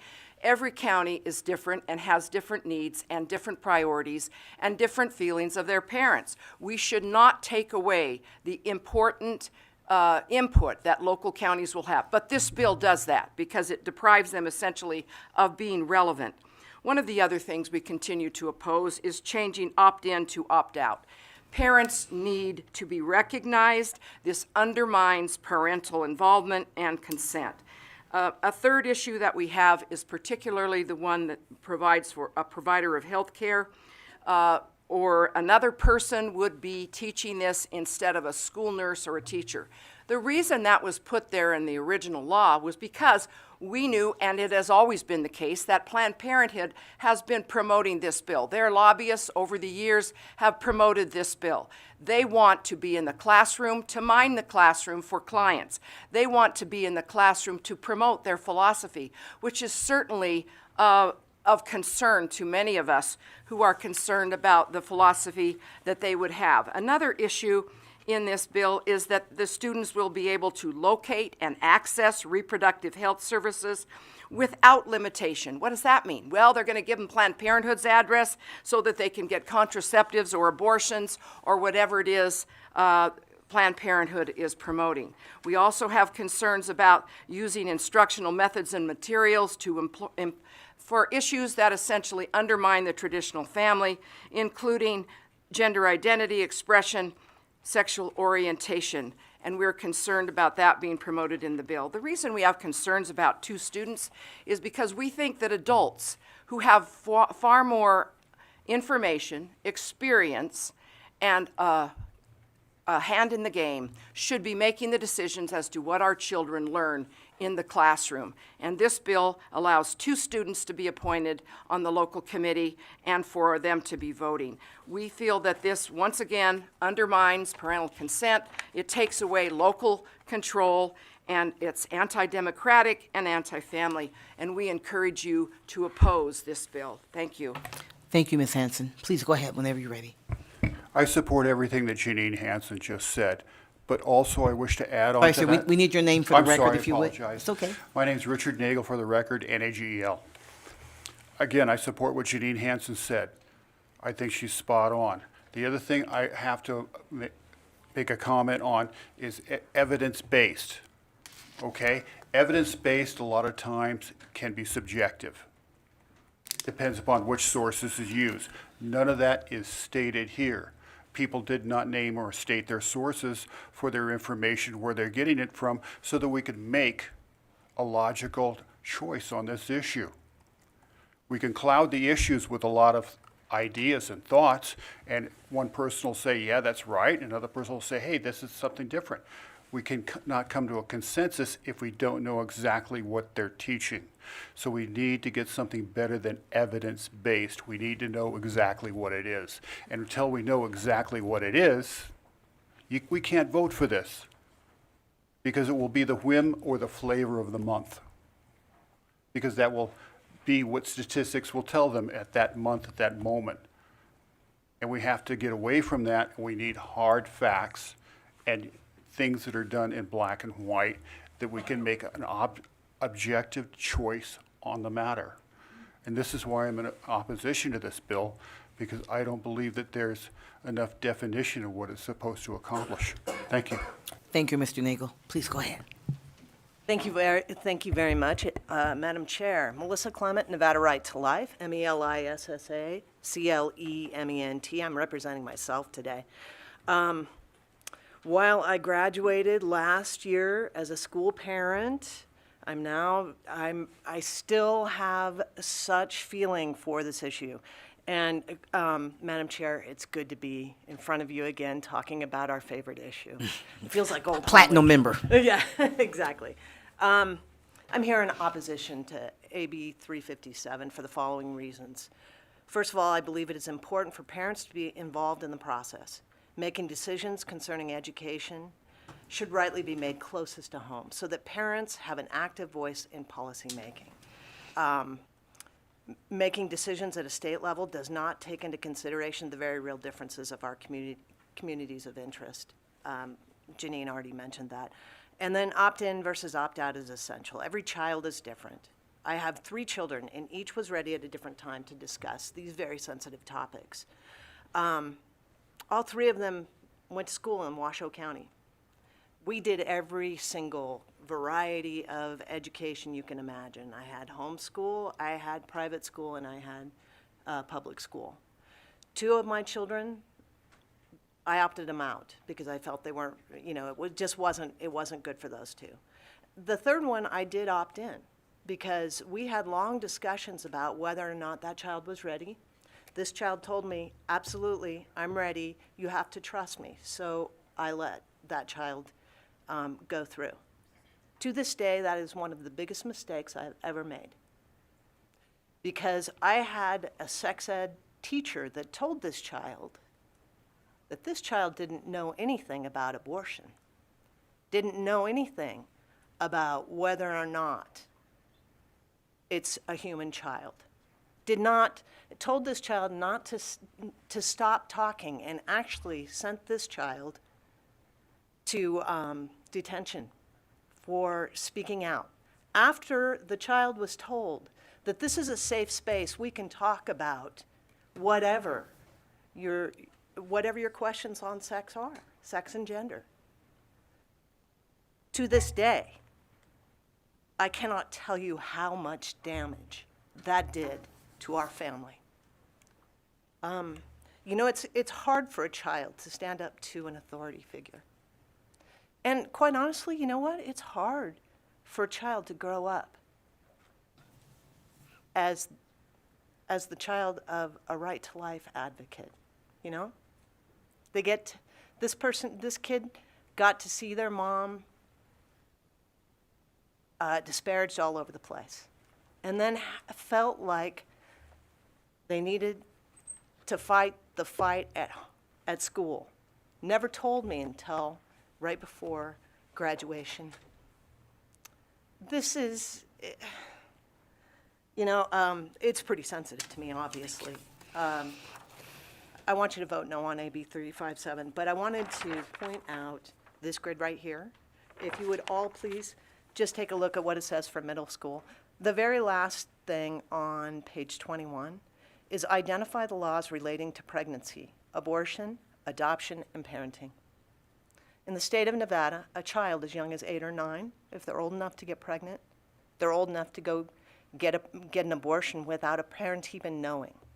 So basically what you're saying here is we want to make sure that children in Nevada know that.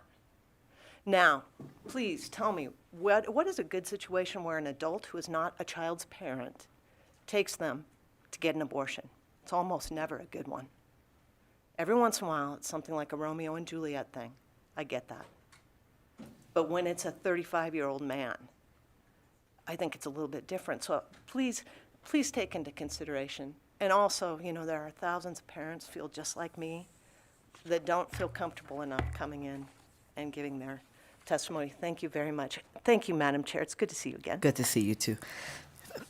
I just want to say we have about 10 minutes left for opposition to balance out. So we have a few people here and we have a few people in Vegas. So, and then I don't know if we have anyone on the phone line. So if you can be concise, that'd be appreciated because we really do want to hear from everyone. So please, I'm not sure who was next. Let's go ahead. My name is Lori Johnson. It's LORIJOHNSON, and I oppose this bill. It would lessen the parents' involvement in their child's sex education. This bill is taking control from current curriculum without accountability to public and removing teachers and school nurses to assist in the help of the children. It also provides health care such as Planned Parenthood without an unlimited subject such as reproductive services and gender identification. Thank you. Thank you, Ms. Johnson. Please go ahead. Good afternoon, Madam Vice Chair and committee members. Joy Trushinsky, TRUSHENSKI, for the record. Please vote no on AB 357, which removes control of sex education curriculum from local sex education advisory committees under the elected school board and gives it to appointed and unavailable counsel to established academic standards for public schools. This greatly limits parents' participation in this matter. I oppose the change opt-in to opt-out, in which many times parents are not notified of the opt-out requirements. Also, this bill allows outside people to teach in our schools, which could have people with an agenda like people from Planned Parenthood pushing abortion. I oppose teaching sex education to third graders and even fifth graders. They don't need to be subjected to discussing sex in an explicit manner. Also, teaching sex education in a secular way is wrong. I do not want graphic, pornographic sex education taught in our schools. Please vote no on this bill. Parents have a right to be involved in sex education of their children. Thank you for your time. Thank you, Ms. Kaczynski. We're watching the time, so if you can be concise, a good diddle is always good. We want to get to those three folks in Vegas as well. Please go ahead. Casey Rogers. Angie Taylor, I just want to thank you for always listening and paying attention when people are speaking. I've always appreciated that about you. Casey Rogers, for the record, I have a real problem with this local control thing, because what happens down in Las Vegas doesn't happen in Douglas County. I've walked down the streets in Las Vegas and I've seen naked women their bodies painted in Douglas County. That would never fly. I think that when you're going down the road with your families, it's a different situation than when you're coming down here. I also think the fact that I've been to almost every school board county in this area in the north. I've been online in the south. I've seen when parents are showing up and when they're not. Parents aren't showing up, and I feel like they're busy. They're working. Most of them are, right? And so I feel like that's kind of being used against us. Our voices aren't being heard in the fact that there are kids. And when it comes to sex education, I believe it's our choice. And I would like to also be able to view what's being taught to my kid when it comes to sex education. Thanks. Thank you, Ms. Rogers. Please go ahead, and then we're going to go to Las Vegas. Betsy Strasburg. Thank you, Chair. I've been involved in the Family Life Committee in Carson City, and the composition and the process already exists under NRS 389.036, so why reinvent the wheel? I'm glad two people spoke out from the Carson City Family Life Committee, because they would have told you that the school implemented the course material recommended by the Family Life Committee without the approval of the school board, and that only came to light only when the parents got involved. One of the instructors were not vetted, and that also came into light when the parents got involved. We need the Family Life Committee or equivalent to be accountable to the parents and the school board and the advisors, and not an amorphous outside body. We need specific approval from parents, opt-in, which is accomplished through the registration process in Carson City. Thank you so much. Thank you, Ms. Strasburg. We're at 5 minutes, so if we can keep those comments, we're going to go to Las Vegas. If we can keep your comments to a minute, and then we can catch, we have a few callers as well. Please go ahead. Las Vegas, please go ahead. Thank you. This is Pauline Lee, last name spelled L-E-E. I am the mother of 4 children. I'm also a former president of the Parents Association for the Meadows School. However, today I testify on behalf of myself. Sex education covers a very broad and controversial subject matter, a subject matter typically reserved for parents and families. Parents and families are and should be responsible for deciding what constitutes sex education for their children, not an institution or a big brother. An opt-in policy will require teachers and educators to set forth a standardized curriculum and syllabus, and to be specific on how they intend to present this sensitive subject matter. Opt-in policies will result in parent engagement and parent empowerment, which is always a positive phenomenon. Opt-in policies require parents to take the time to talk to their students and to review the content and the syllabus themselves. The problem with opt-out policies is that it enables, essentially, lazy parents, and to not ask questions of their teachers or to talk to their own students. We need to encourage, not discourage, parent involvement in our school communities. Please vote no on AB 357. Thank you. Thank you, Ms. Lee. Right at a minute. We'll go to our next one, please, in Vegas.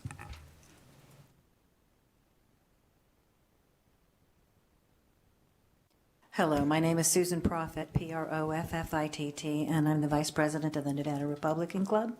And I would like to just ditto everything that Pauline Lee said and the previous speakers. in Carson City. They all had an awful lot of good information. I hope you were listening and take some of their advice, starting with the fact that we parents do not want to co-parent with the government. I mean, really, when the government gets involved, things tend to go wrong. And ultimately, the parent is responsible for their child legally, and we would like to have an input on their education. And I'd like to tell you a short story about a situation with my family. My step-grandchild-in-law, we were warned that he may be gay. My stepson called and let us know before they came to visit. And this was when he was in elementary school, and several years later, we got a call letting us know that he was not going to be transgendered, that he was, now he had a girlfriend. So, you know, these things happen too young, and I don't really think that we should be having people outside of our family influencing our children in a sexual way. To me, that seems like they're being groomed, and that should not be happening. Ms. Crawford, I'm going to have to ask you to and- bring those remarks to a close if you would. Can you wrap that up, please? Excuse me, I only had 1 minute and 36 seconds, and you just interrupted me when I had half a minute left. So since you don't want to hear what I have to say, I'm going to say goodbye. Thank you very much. Thank you, Ms. Prophet. Please, next, go ahead. My name is Leslie Quinn, and I oppose AB 357. Why aren't legislation in schools focused on teaching civics, music, finance, cooking, reading, writing, math, social studies, sports, art, or science? This is what our schools should be focused on. AB 357 threatens the future of our children and grandchildren by encouraging sexuality starting at grade 3. It strips our children of their innocence and places a burden on them that is too heavy for a third grader, 7 years old, to bear. Nevada is 17th in teen pregnancy, yet AB 357 starts with third graders. On page 3, beginning with line 22 and on through page 4, line 42, why would a third grader need to know how to avoid pregnancy or sexually transmitted diseases, just for starters? Just because teens aren't sexually active doesn't mean the entire school population is. This sounds more like grooming than education. This is not informed education or health. AB 357 encourages the exploitation of our children. This type of education is better left to parents that in most cases love them more than any educator or government entity would. It is a shame that parents do not only have to be concerned with sex trafficking in the outside world. Now the public school system will be promoting the grooming of our children and the likes of AB 37. This bites like a viper and stings like a bee. This type of education will not protect our youth. I am a mother of 5 and a grandma. This is never something I would want for them to learn in school, at least until they are at least 16 or above. Legislators, I beseech you, listen to your constituents' calls and emails, not those of special interest groups, agenda, or ideology. They are the ones that elected you to be their voice, not just your own. We are not raising our children to be pimps and prostitutes. What's next? Legalizing pedophilia? Please oppose AB 357. Okay, I'm sorry, I'm going to have to, thank you very much. We're past we're several minutes past the 20 minutes that we allocated, but we do want to catch those that are on the telephone. So we do have a couple of callers in. We'll go ahead and take those for opposition, if you will. But if you can keep your comments concise, we're looking for not more than a minute. Please go ahead, BPS. Thank you. Callers, if you would like to testify in opposition to AB 357, please press star 9 now to take your place in the queue.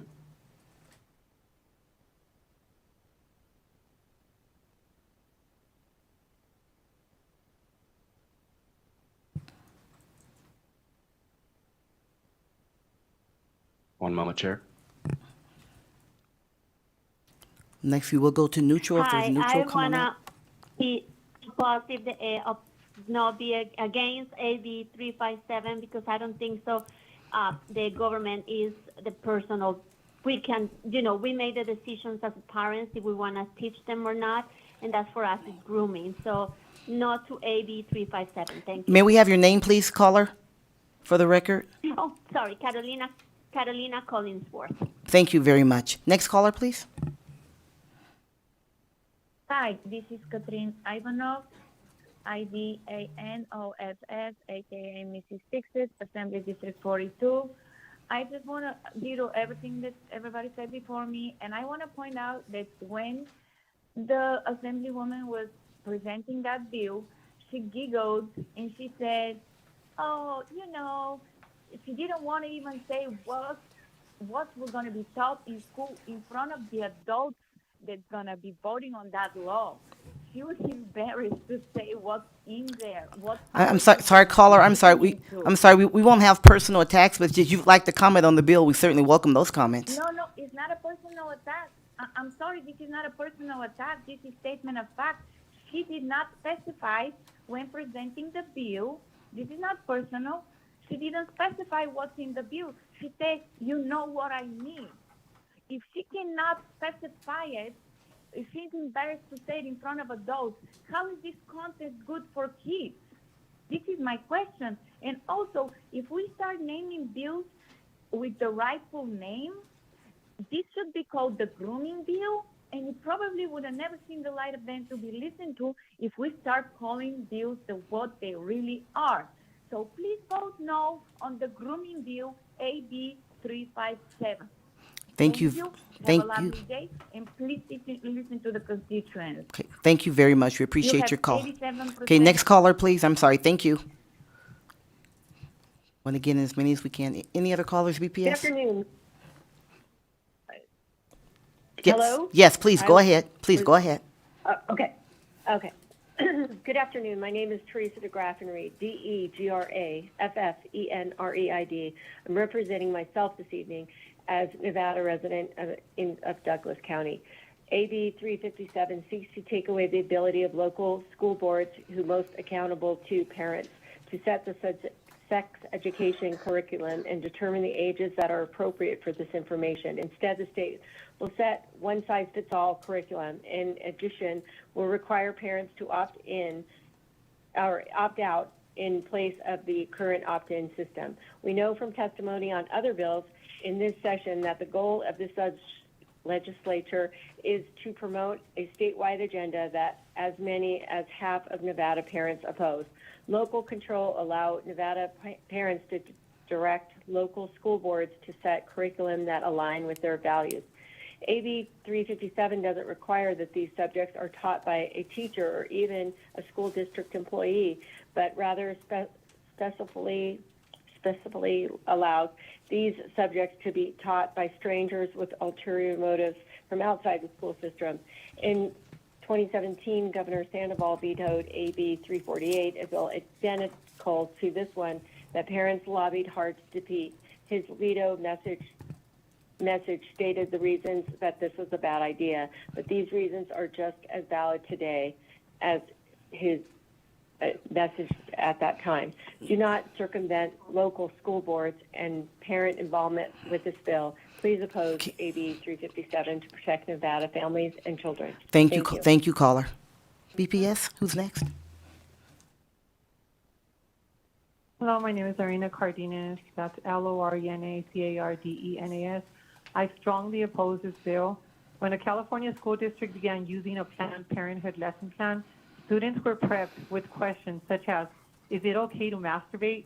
What does semen taste like? It promoted terms such as, quote, people with a penis, and, quote, people with a vulva. Here in Las Vegas, my group, My Children's Advocate, engages daily with parents, many of whom are your constituents. They are appalled and outraged by this progressive approach to sex education. And many, such as myself, have just resorted to homeschooling. Private conversations such as these should be had under parental discretion at home, not for the government to decide what is appropriate. And of course, these topics are not appropriate in a classroom setting. Also, the Planned Parenthood curriculum is based on Advocates for Youth, which teaches and instructs kids to become activists for Planned Parenthood. And it's a dirty scheme. It's all a dirty scheme. And it's to maintain the profitable market of baby organ trafficking. And I mean, it keeps Planned Parenthood in business. And we parents see it for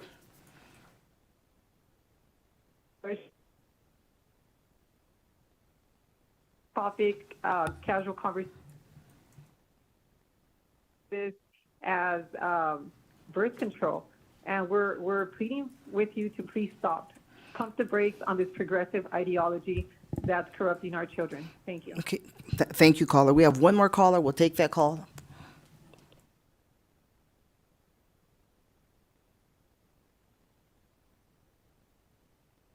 Thank you, Madam Vice Chair and members of the committee. My name is Alita Benson, Executive Director for the Nevada Republican Party, testifying in opposition to AB 357 on behalf of the Nevada Republican Party. The sponsors of this bill seem to think that they know what's better for Nevada's children than the parents of those children. This bill is an attack on parental rights, attempting to usurp the role of discussions parents should have with their children on health and sexuality, and instead bring strangers with ulterior motives who do not work for the school district and are not accountable to parents into a school to have these discussions. What is quote unquote sexuality education, and why would adults discuss it with minors? This bill seeks to replace fact-based discussions on the human reproductive system with a vague discussion on sexuality with children too young to legally consent to sex. If that makes you feel uncomfortable, it should, because it's wrong. The government should fight to protect the rights of parents, not try to erode the nuclear family. Section 2.2 is particularly disturbing with the phrase, quote, provide equally meaningful instruction to pupils regardless of their level of sexual experience, end quote. Why would adults be talking to minors about any level of sexual experience? Why would it be happening in public schools? In Clark County, an elementary school principal was busted in a sexual predator investigation by the police. It seems like there should be more focus on keeping predators out of our schools than discussing sexual experience with minors who cannot consent to sex. This bill further attacks the rights of parents to decide and direct their child's education by changing what would formerly be known as sex ed to an opt-out procedure, and also making it harder for the parents to do so. There's no required mailings, but an obscure online form that they would have to complete. The current system works. Parents have repeatedly demanded the right to only have opt-in sex ed. Respect what your constituents want and not what your donors requested. Please vote no on AB 357. Thank you. Thank you, Ms. Benson. We went over several minutes for opposition, so I want to make sure I'm being fair and balanced in this. If there's anyone who did not get an opportunity to comment in support, we'll go ahead and take that now. So make sure we balance out. Don't want to miss anyone. Okay, great. We'll close that and go to neutral. If you want to testify neutral on Assembly Bill 357, please come forward. If there's anyone in Vegas who would like to testify neutral, please come forward at this time as well.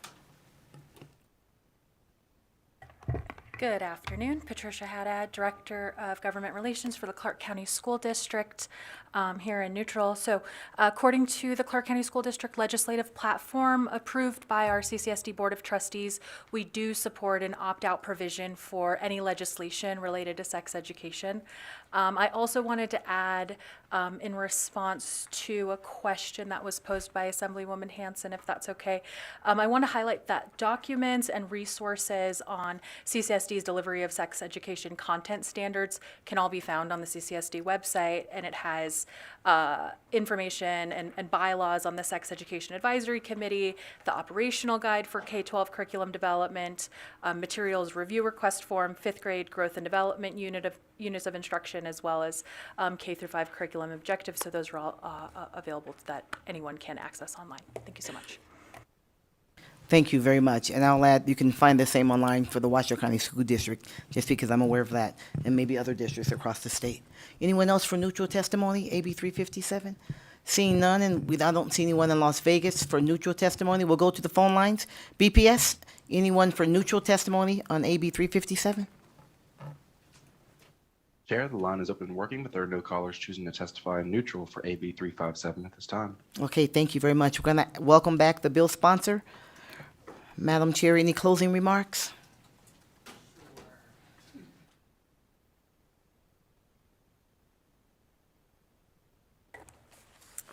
Shannon Bilbray Axelrod for the record. I'd like to thank everyone for coming out. This is obviously something that people feel very passionate about. I'd like to thank the opposition. I think for the most part it was very respectful, and that's what I like to have in my committee. And I also wanted to point out that those kids are lucky. They have parents who are active in every day of their lives, clearly. And that option to opt out, absolutely. I brought this bill, as I said, in 2019, and I kind of worked in a silo other than working with with healthcare organizations, because I really, really wanted this bill, which is the same exact bill, to just really come from a place of, like I said, evidence-based. And evidence is the same thing as hard facts, which one of the opposition said that we need hard facts instead of evidence, but that is the same thing, and that is truly the intent of this bill. Another thing that came up that said that the advisory committee would no longer be relevant. This bill absolutely makes it relevant. It actually increases the size by engaging those students. So, and the specific wording is each board of trustees shall appoint. So we were trying to make this local, and I've had several conversations with people over the years, and, you know, changing that language. So we would include someone from either a priest or, you know, someone from the religious area as well, because we do want to be, not every kid is the same. I know that. We all know that.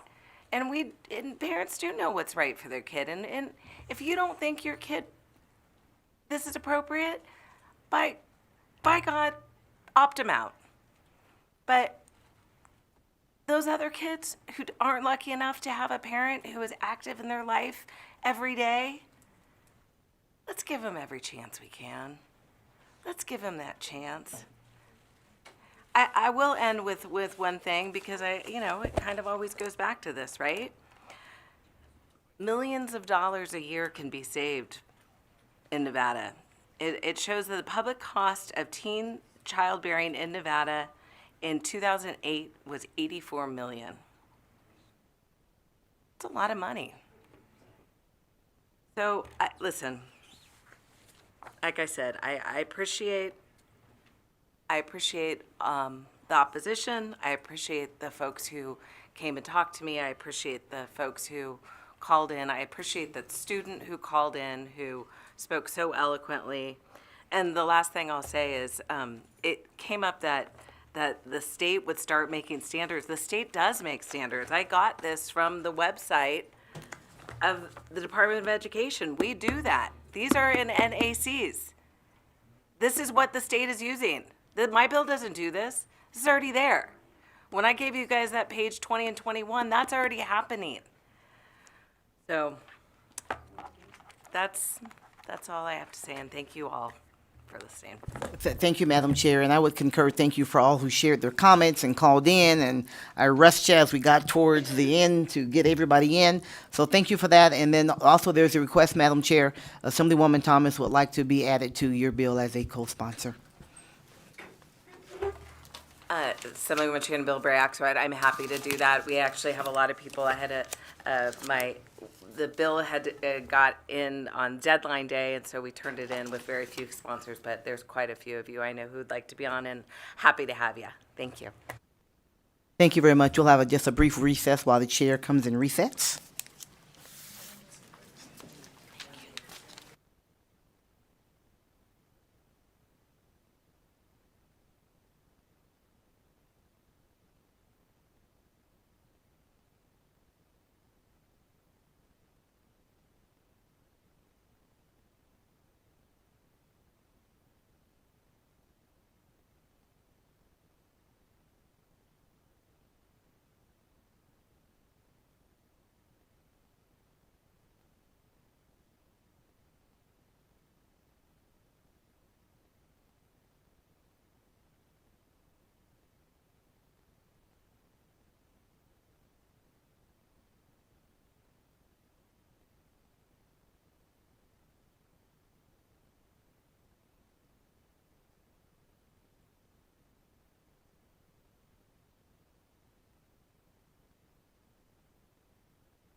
Okay, we are going to come back from recess.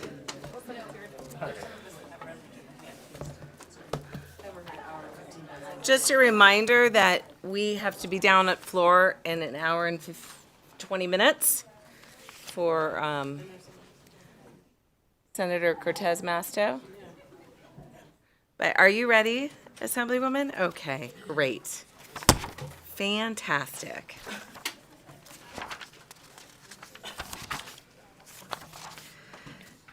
Okay, so let's see, we will open the hearing on AB 269. This measure revises provisions governing education. To present this measure, we have Assemblywoman Miller. Welcome. Thank you so much, Chair Bilbray Axelrod. I don't know what I did, but I certainly cleared the room, so. And we will try to get through these in the next hour and a half. Thank you. Must have been something very light and fluffy going on in here before I arrived. So with that, again, thank you, Madam Chair and members of the committee. For the record, I'm Assemblywoman Brittany Miller, representing Assembly District 5 in Clark County. Today, I'm presenting Assembly Bill 269, which revises provisions governing education. Little bit of background before we get into the bill. We routinely ask a tremendous amount of our teachers. This does not include all of the work that goes into the actual classroom operations and learning. Lesson planning, I can attest my own self when I taught 5th grade, that alone was 8 to 12 hours a week of lesson planning. In addition to grading, instruction, helping students socially, physically, emotionally, as well as academically, parent meetings, staff development, reports, and more reports, it often feels like we spend more time writing about teaching than actually teaching. But I'm sure you've all heard an earful already this session.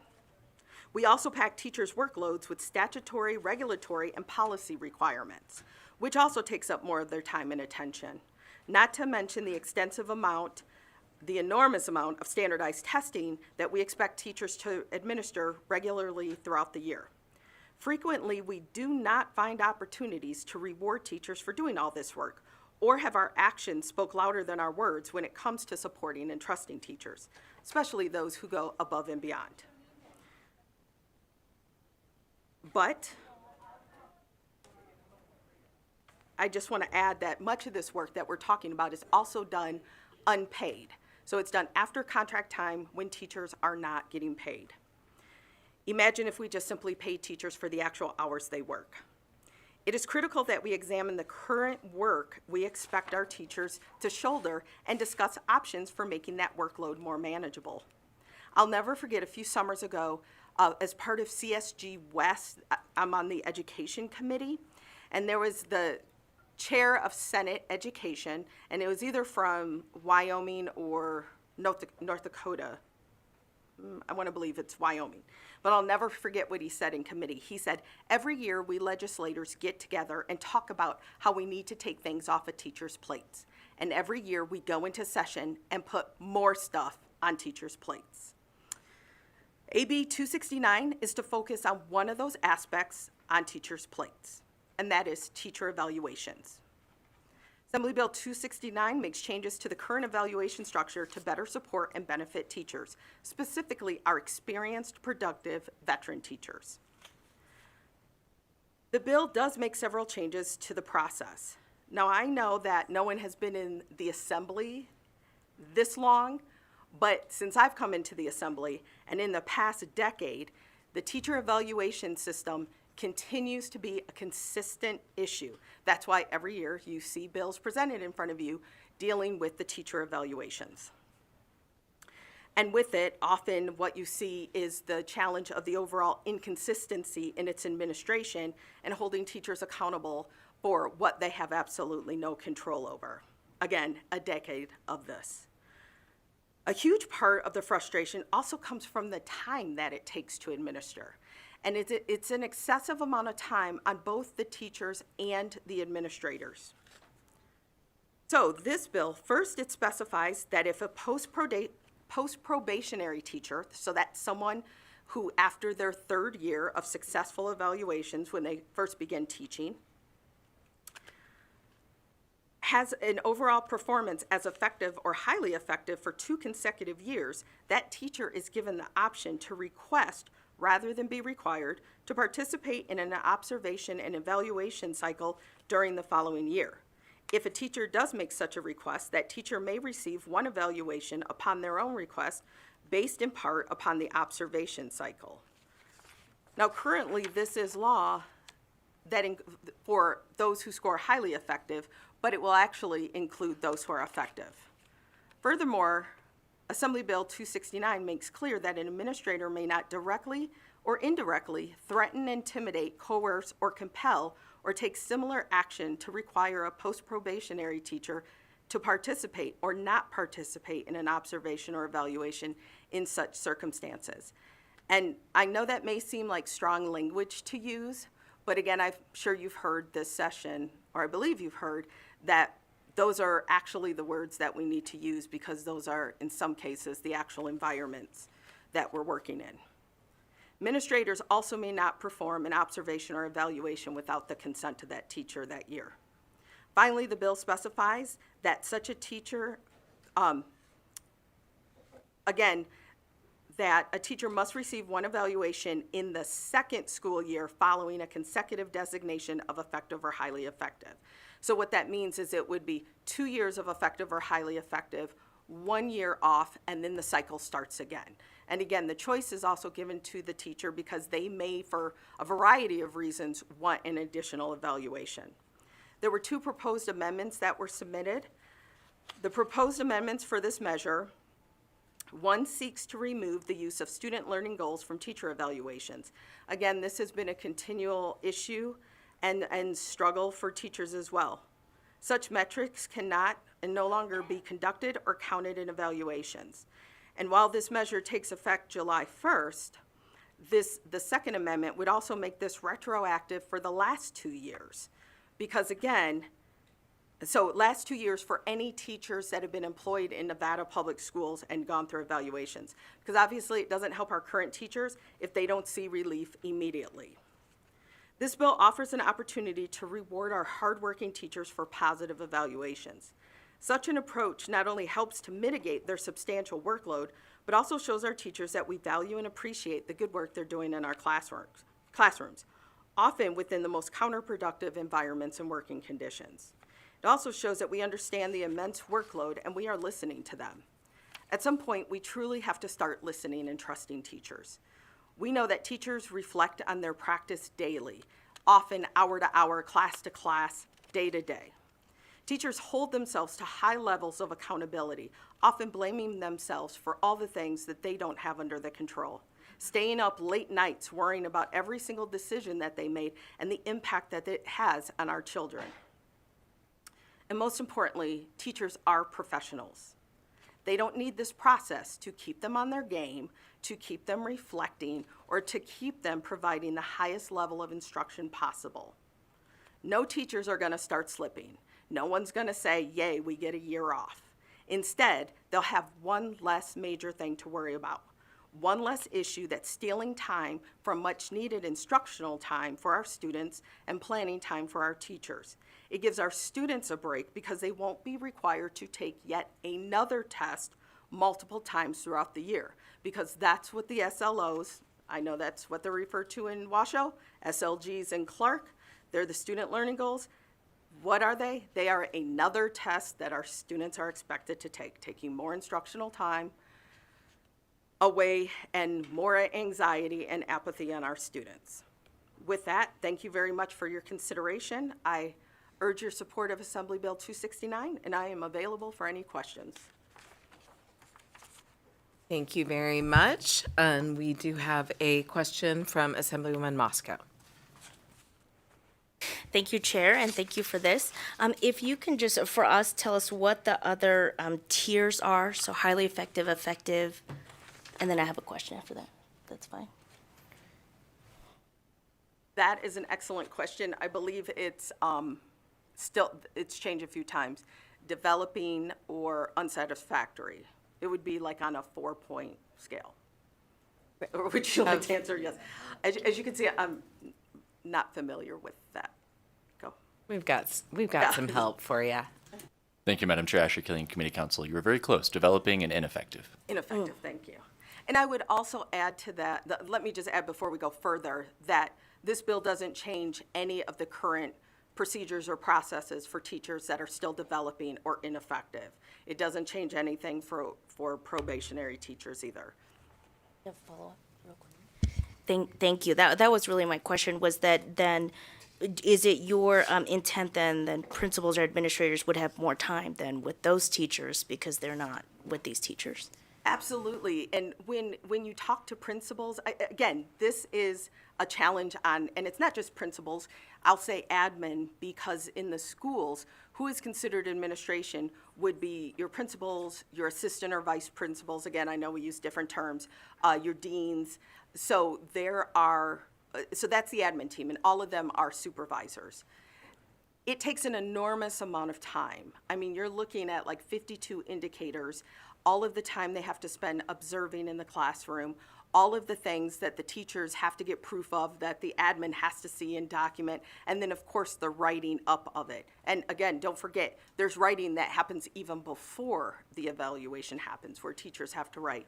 And so I've had principals tell me straight up that because it's so exhaustive compared to the previous format, like a decade ago, that they don't have that time to spend coaching those teachers who really need that development or help, those ones who are really struggling, or in some cases, those ones who need to be, we use the term coached out the door, but those ones who this just really isn't the right profession for them. So yes, it would allow, across the board, for teachers, what it does is it allows more time to actually get to the work. And again, anything that relieves one less test for our students is also a win.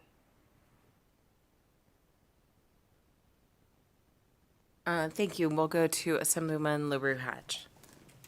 Thank you, Chair, and thank you for bringing this bill. I think this is one of the #1 things that we can do to retain our teachers and to boost our morale is to trust them and take something off their workload. And I think for my colleagues that maybe don't have to do these SLOs or SLGs, I'd just like to say it's a metaphor of, if I was a firefighter and I had to write up an essay before I went to go fight a fire, and then midway through fighting the fire, I had to write up an essay about how it was going, and then after I fought the fire, I had to write up an essay about how it was going. That's essentially what SLOs and SLGs are. And I think it takes a lot of time away from our students, as you mentioned, so I appreciate you bringing that. My question is about the observations. We've talked about that third year is supposed to be a break for the highly effective teacher because they've clearly shown that they can teach and they're doing a great job, but it's not that currently, right? Currently, they still have to do a pre-conference, they still have to do a post-conference, they still have to do all of this write-up. So I just wanted to clarify on the record that none of that paperwork would be required at this point. You'd have the 2 years of full evaluation, and then the third year would be truly a time to focus on your own teaching. Is that correct? Yes, that is correct, according to my understanding. And that's something that Mr. Gillian and I worked with to make sure that the language reflected that. Because what we don't want to happen is that to say that you just don't have an evaluation isn't enough if you're still going through this entire process. Last session, this body passed Assembly Bill 57, which said that you didn't have to do that. Teachers would have a 1-year break from SLOs and SLGs. And I'm glad that my fellow Washoe teachers got to enjoy that. Instead, what happened was in Clark County, we still did SLGs. And what they based it on was, well, they just said they don't count, but we still had to do them. We still had to do the writing. Our students still had to succumb to that. We still had to do it. And we did it, and it didn't count for anything, except for in some specific cases of, like some of our victory schools where it was tied to additional salary, but that was the loophole. So I wanted to make sure that it wasn't just, oh, you still go through all this process for nothing. Thank you for walking us through that, because I think it's important we know that. I just want to confirm, if a teacher is effective or highly effective, then we don't need to worry about those teachers having this year off, right? I think some people concern, well, what if they suddenly are bad at teaching, right? Can you just walk us through how difficult it may be to actually get effective or highly effective? What kind of teaching you have to be doing to get that? Thank you for that question. I did not come in with the dog and pony show as I could have. I will allow everyone to go on to the Nevada State Education website themselves, NDE, because it is extensive. I mean, it's literally like 30 pages of things that we're just reviewed on, and there's like 52 indicators, and it takes multiple observations, and it takes multiple meetings, but all of the things that we have to prove or demonstrate are happening in our classroom. Some things we have control over, some things we don't. It's always fascinating to be judged on how you rearranged your classroom physical space when you have 45 or 50 kids in a room or a portable. But it is intensive. And often it's not just one proof, it's often 2 and 3 levels of proof to document that you did something or not. And every teacher will say, you know, like anything else, when you have the magnifying glass on you, there's a different level of anxiety. The real magic in teaching happens when it's unplanned, unexpected, it's organic, it's intuitive, it's natural. There's moments where when you see the light bulbs going off in kids and the excitement, and it just seems, the energy is so high, and it just seems like your admin's never around for that. Your admin's always walking in on, you know, disasters happening and, you know, kids puking and technology going out and stuff like that. Most admin do understand and appreciate that, though. But it is very intensive. It is not a checklist. It is not anything that, even as a professional myself, never received evaluations like this. Really never received evaluations, just always got promoted and raises without evaluations. So one evaluation I can recall before becoming a teacher, I walked in and the CEO said, "Oh, here's your evaluation." And I looked at it and he said, "Yeah, it's all for us, just sign it and move on." And so, but here we have a legislated evaluation, which is remarkable because I can't think of anyone else's that is legislated. I would like to add one more thing about the observation. This does not in any way keep admin out of the room. This doesn't mean you can't come in my classroom. I mean, we encourage admin to stop in and interact with the kids and see what's going on, and it also doesn't exclude admin from still coaching staff if there's an issue of correction or development that needs to be done. It's just taking this heavy lift off of both of our plates. Thank you, and we're gonna do a comment from Assemblyman Anderson and then a question for Vice Chair Taylor, and I think quick. that's it then for. So I just want to thank you for bringing this forward because you just brought up exactly the best thing about being an educator, and those are the dates that you can't plan. But I also wanted to bring forward that a number of years ago, I was literally evaluated when I was doing the book for a basketball game because the administration couldn't figure out when they could come into my classroom. So I really appreciate this language being brought forward and the opt-out availability. But again, me doing the book for a high school basketball game had nothing to do with what I could do as an educator. And yet, I was literally evaluated on my ability to connect with students because I was helping out with an activity. So I just wanted to bring that up as just so that way people were aware of how difficult it is for our administrators to get into all of our classrooms sometimes. Sorry about that, but wanted to bring it forward. Thank you. We need those real world examples for sure. Vice Chair. Thank you, Madam Chair. And to my colleague, I hope she got the book right, because basketball, that matters. In the game, that matters. Oh, hey, that is not on the record, hey. But to our colleague, thank you very much for being here. Thank you for the bill. I'm sorry to hear that you didn't get to take advantage of, that was the Washoe County School District bill. That was the intention to give you some relief, so I apologize for that. So thank you for bringing it here. I just want to make sure I have my arms around this. So this is what would happen. I'm a teacher, I get a grade evaluation, highly effective, 2 years in a row. That next year, I can request an observation. If I want to have an observation, right? But I won't have an evaluation. That third year. Correct. Right, that third year, and then the fourth year I would have an evaluation. The fourth and fifth, yes. The fourth and so 2 years in a row. Okay, missed that piece. Okay, so that's in a nutshell. That's what we're saying. And of course, what you say at the very end in section 4, there's no threat or intimidation or anything like that around the fact that I say, you know what? No, I don't want an evaluation this third year, and I can't be held over my head, if you will.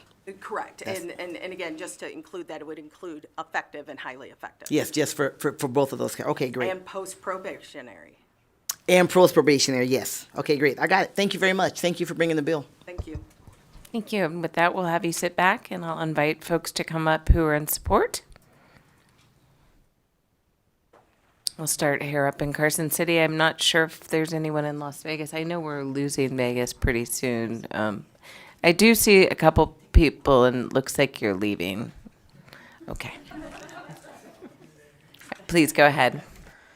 Madam Chair, Chris Daly, Nevada State Education Association, the voice of Nevada educators for over 120 years, in support of AB 269 to allow post-probationary teachers to request an observation and evaluation in that third year after 2 consecutive years of being rated effective or highly effective. We also are very happy about the amendment to remove student data from teacher evaluations. We think it greatly strengthens the bill, ensuring that teacher evaluations are fair measures of their performance. In previous sessions, we've submitted reams of paper on this topic, but I will leave our public testimony today at that. Thank you. Thank you. Hi, my name is Laura Ellis. It's Lauraellis, representing the Washoe Education Association. Thank you to the chair and to the members of the committee for listening to me today. I am an experienced geologist with a master's degree in geology and a strong career background in mineral exploration, mining, and geochemistry. I switched careers about 8 years ago to follow my childhood dream of becoming a teacher. Luckily, my husband, also a geologist, and I were at a place in our lives where our finances were stable and his salary was high enough for our family to not sacrifice our standard of living, so I could be able to take a significant pay cut to follow my dream. Side note, had I stayed in the same career path as my husband, my salary would probably be at least 3 times what it is today. However, in my dream job, I teach 8th grade science at Dilworth Middle School in Sparks. I love my school, I love my students, and I love my administration. I am happy to give my energy and my heart to my school community. However, the working conditions, the demands on teachers behind the scenes, and our salary are almost embarrassing to discuss with my geologist friends. Most conversations end with, why don't you just go back to being a geologist? Well, because I'm not ready to walk away from my students and give up my dream job when I have hope that there are changes coming soon. This bill is regarding SLOs, student learning objectives, and evaluations for qualified and highly qualified teachers. I appreciate that as a highly qualified science teacher, I might soon have slightly less on my plate. Time is not in anyone's favor, so to remove SLOs, which take each of us multiple hours, would be a lovely relief. Each year I see teachers around me completely stressed because of SLOs. I no longer stress about them. I only become irritated and feel insulted. Does somebody somewhere who is deciding my performance actually think I'm not going to assess my students with data that is meaningful to me for instruction? Instead of wasting hours of my time and hours of my evaluator's time sorting through the evaluation platform, completing extra paperwork, can I please just spend that time creating meaningful instruction and assessments that make sense for my practice?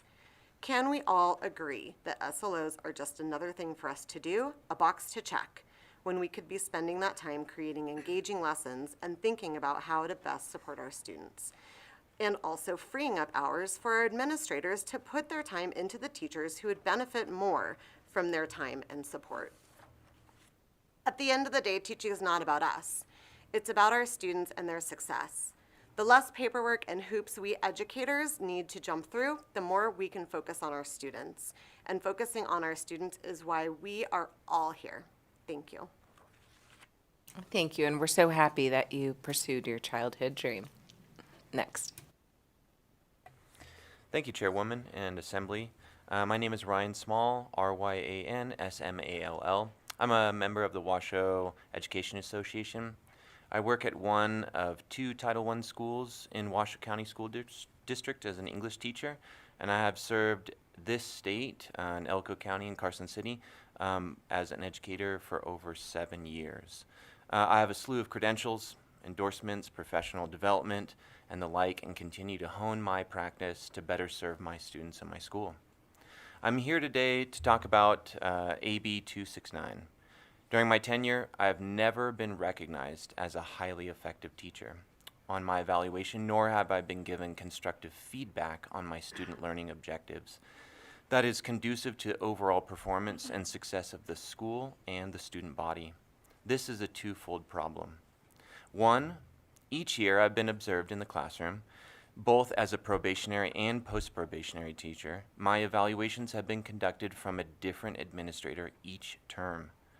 Every single administrator that has evaluated my effectiveness as a teacher has never had any knowledge of my content. None of these administrators have degrees in the field of education, nor have they had any experience of the pedagogy involved in the student body demographics and the needs of my students. And yet they are required by law to rank and score my effectiveness. My most recent evaluation was conducted by an administrator whose only experience in the classroom before her administrative job was teaching kindergarten for 1 year. A person evaluating my performance as effectiveness in accelerated and honors level English courses. 2, student learning objectives are widely inaccurate to the true academic growth of the student body and only bog down students who are already over-tested. Often my own SLO data points have been dropped because of attendance, transient populations, and tests are naturally shunned by students because, well, they are tests. Mandating SLOs are a waste of already deprived resources in schools. Let me provide an anecdote. Imagine that you are an incumbent politician who has served a decade. You know your constituents, walked and worked and shared experiences and struggled with them. You have vast experience in schooling required to understand the laws to better serve your population. You have poured your heart and your passion into campaigns that work for your constituents. Now imagine that the governor decides that your efforts need more transparency since you're a state employee.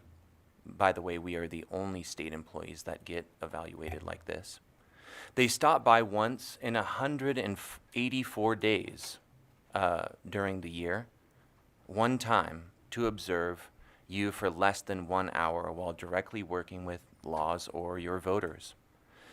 The scale on this rubric is a 1 to 4 scale, as previously mentioned by Congresswoman Miller, I believe, and it has 52 indicators, all distinct from one another.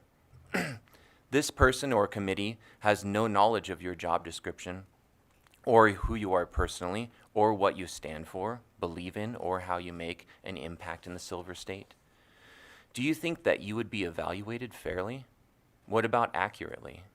Do you think less than an hour of time would do justice to your effectiveness and worth in your position?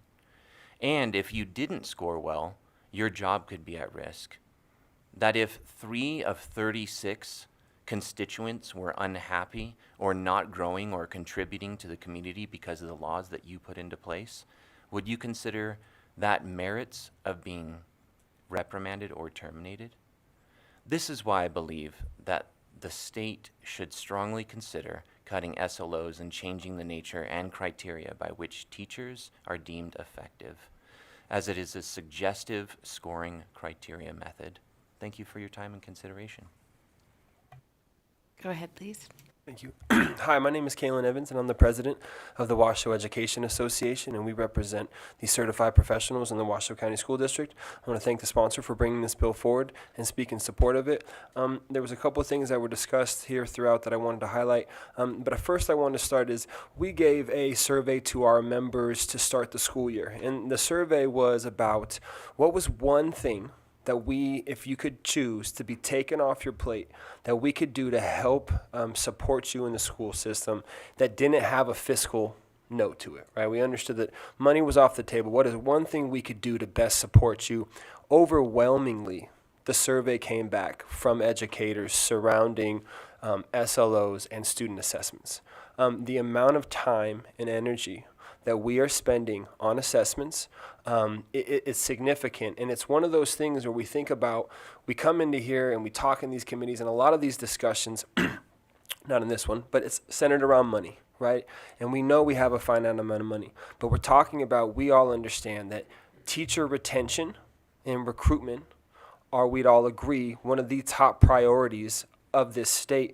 This is something right here that can make a significant impact on the morale of a workforce that needs a boost more than anybody right now.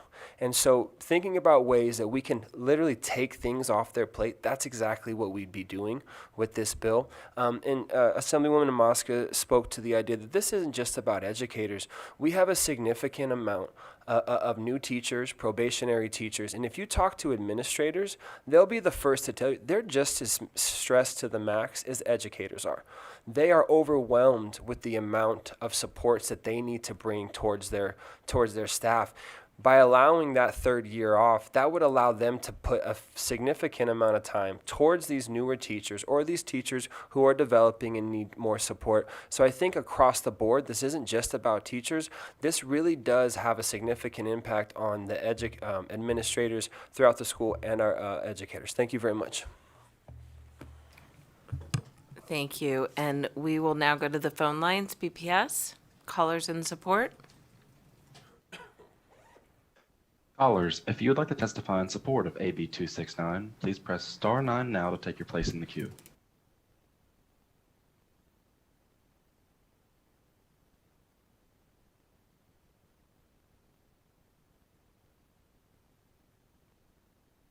One moment, Chair.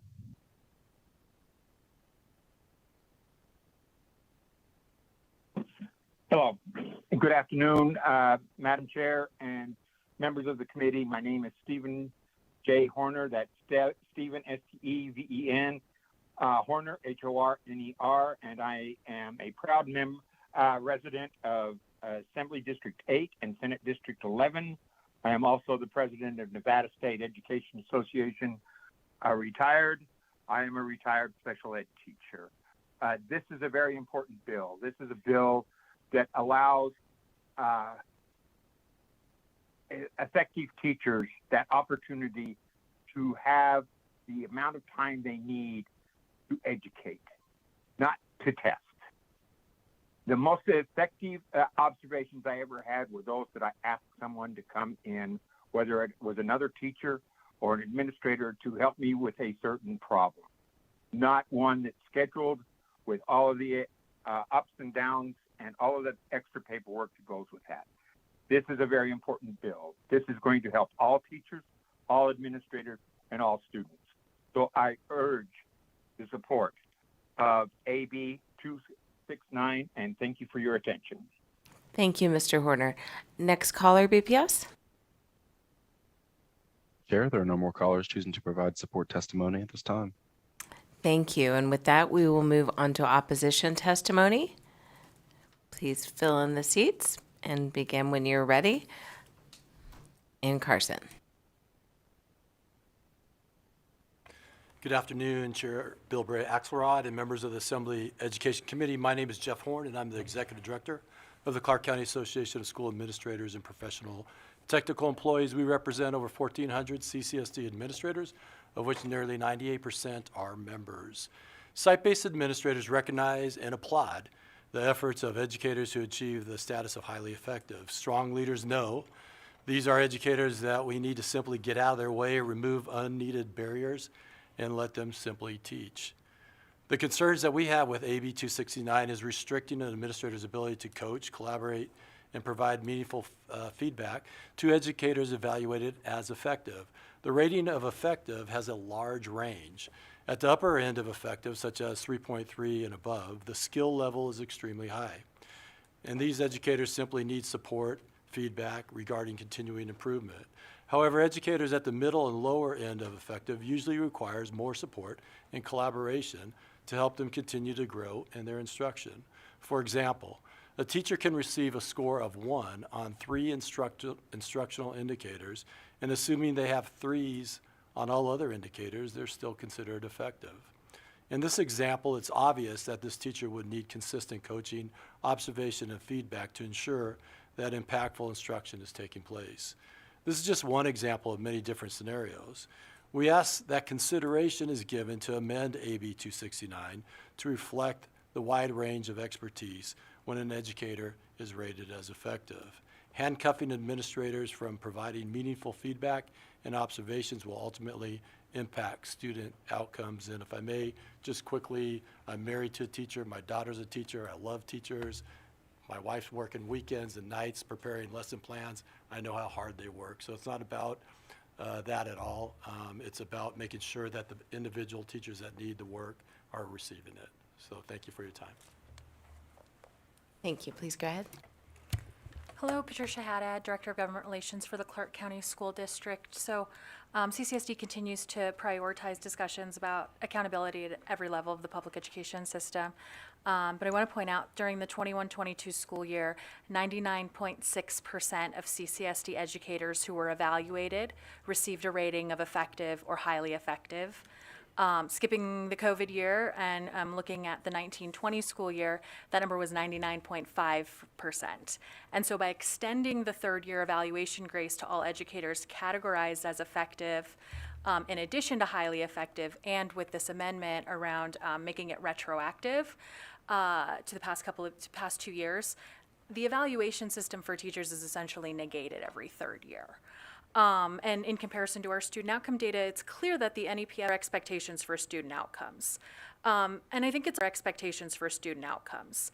And I think it's also important to note that this trend of 99% or more of educators receiving an effective or highly effective rating, it'll continue to persist as long as the status quo remains in relation to this framework. And as with any performance evaluation system for any profession, ensuring that this framework is understood as a non-punitive coaching tool that can be leveraged to continue to strengthen an educator's craft is paramount. We appreciate your time. Thank you so much. Thank you, Madam Chair and members of the committee. For the record, my name is Mary Brzezinski, here representing Nevada Association of School Superintendents. And first of all, I want to thank Assemblywoman Miller for once again focusing her time and attention on education, and I'm sorry to be in a position here where we're opposing this bill, but look forward to working with her. This whole evaluation process, when it was put together, and it's been, oh my goodness, it was years of putting the evaluation process together. The idea is that it's a coaching model, that it is to help teachers, even really good teachers that you've heard my colleague here talk a little bit about it. The teachers who are effective, there's a wide range of that, and the coaching needs to continue so that the teacher can be the very best that they can be. And the fear with this is the additional year taking off that coaching isn't happening, and all of us can improve in what we're doing. I was a product of when there was no coaching attached to your evaluation process, and much like Assemblywoman Anderson talked about, it was just it was frankly a joke. And so we've come a long ways. Perhaps this needs to be tweaked a bit to make it a little easier for everyone, but the idea is to coach, to mentor, and that's what this evaluation process was designed to do. So thank you. Good afternoon, Madam Chair, members of the committee. A.J. Delap with the Griffin Company on behalf of the Nevada Association of School Administrators. I would just like to read into the record a brief testimony regarding AB 269, which NASA is opposed to. NASA believes administrators that provide ongoing, meaningful evaluations to positively impact student learning is critical to ensure teacher growth. Classroom teachers impact students' learning most. We are opposing AB 269 because it is essential for school administrators to provide this ongoing support to teachers.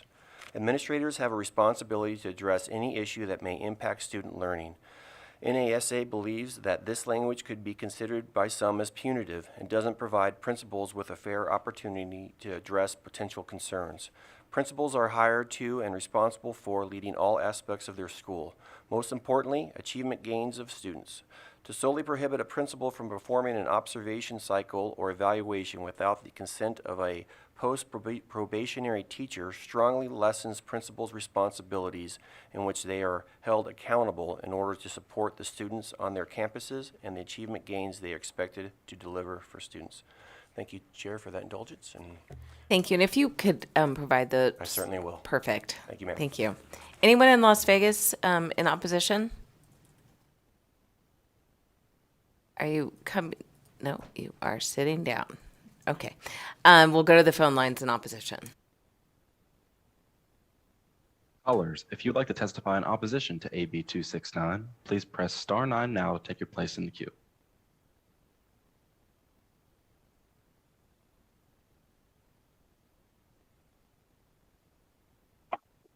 Thank you, Madam Chair and members of this committee. My name is Alita Benson, Executive Director for the Nevada Republican Party, testifying in opposition to AB 269 on behalf of the Nevada Republican Party.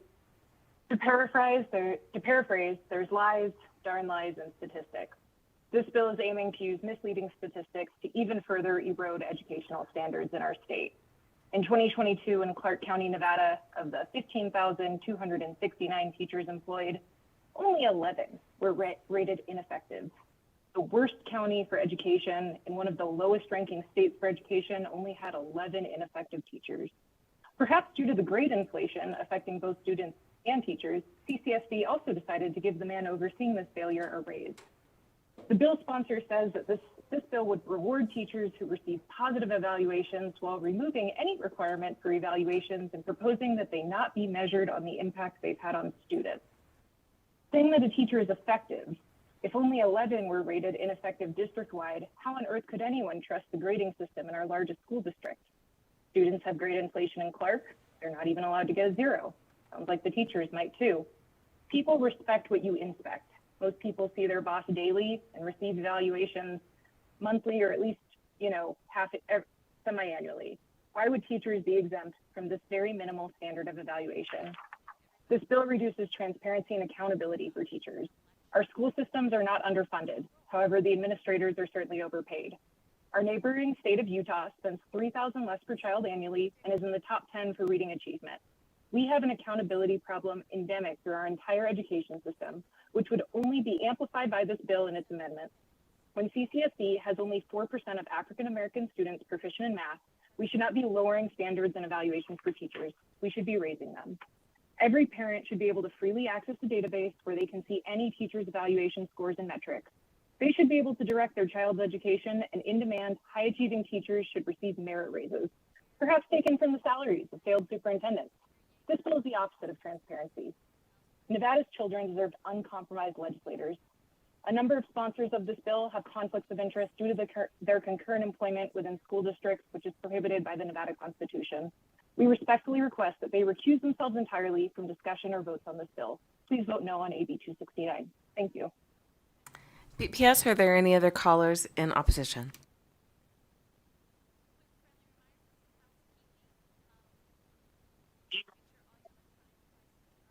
This is Katrin Ivanov, IVANOFF, aka Mrs. Fixit, Assembly District 42, and I would like to express my opposition for this bill. And I ditto everything the previous caller said. She was very eloquent, so I would not even attempt to talk after her. Thank you, and have a lovely day. Thank you. BPS, next caller. Chair, there are no more callers choosing to testify in opposition at this time. Thank you. And with that, I will move to neutral testimony. Anyone in Carson City in neutral testimony? Okay, not seeing anyone in Las Vegas in neutral testimony? Anyone on the phone lines in neutral testimony, BPS? Callers, if you would like to testify in neutral for AB 269, please press star 9 now to take your place in the queue.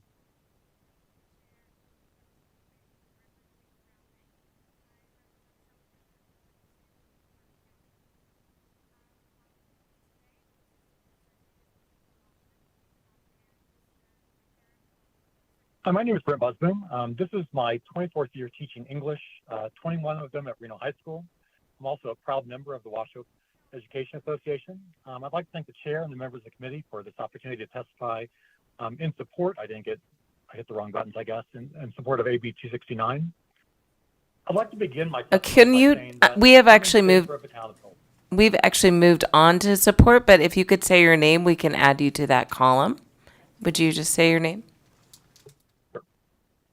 Brent Busboom. Okay, we will put you down in the support column. We are on neutral now. DPS, is there a caller in neutral? Chair, there are no more callers choosing to testify in neutral at this time. Okay, I'll invite the sponsor back up, and then just go ahead and stay for your next, so we can hopefully get through the next bill.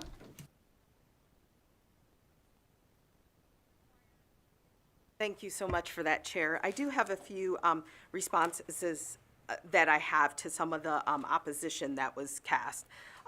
One, we say about coaching and mentoring, and I think that an educator already testified, that coaching and mentoring is not what occurs.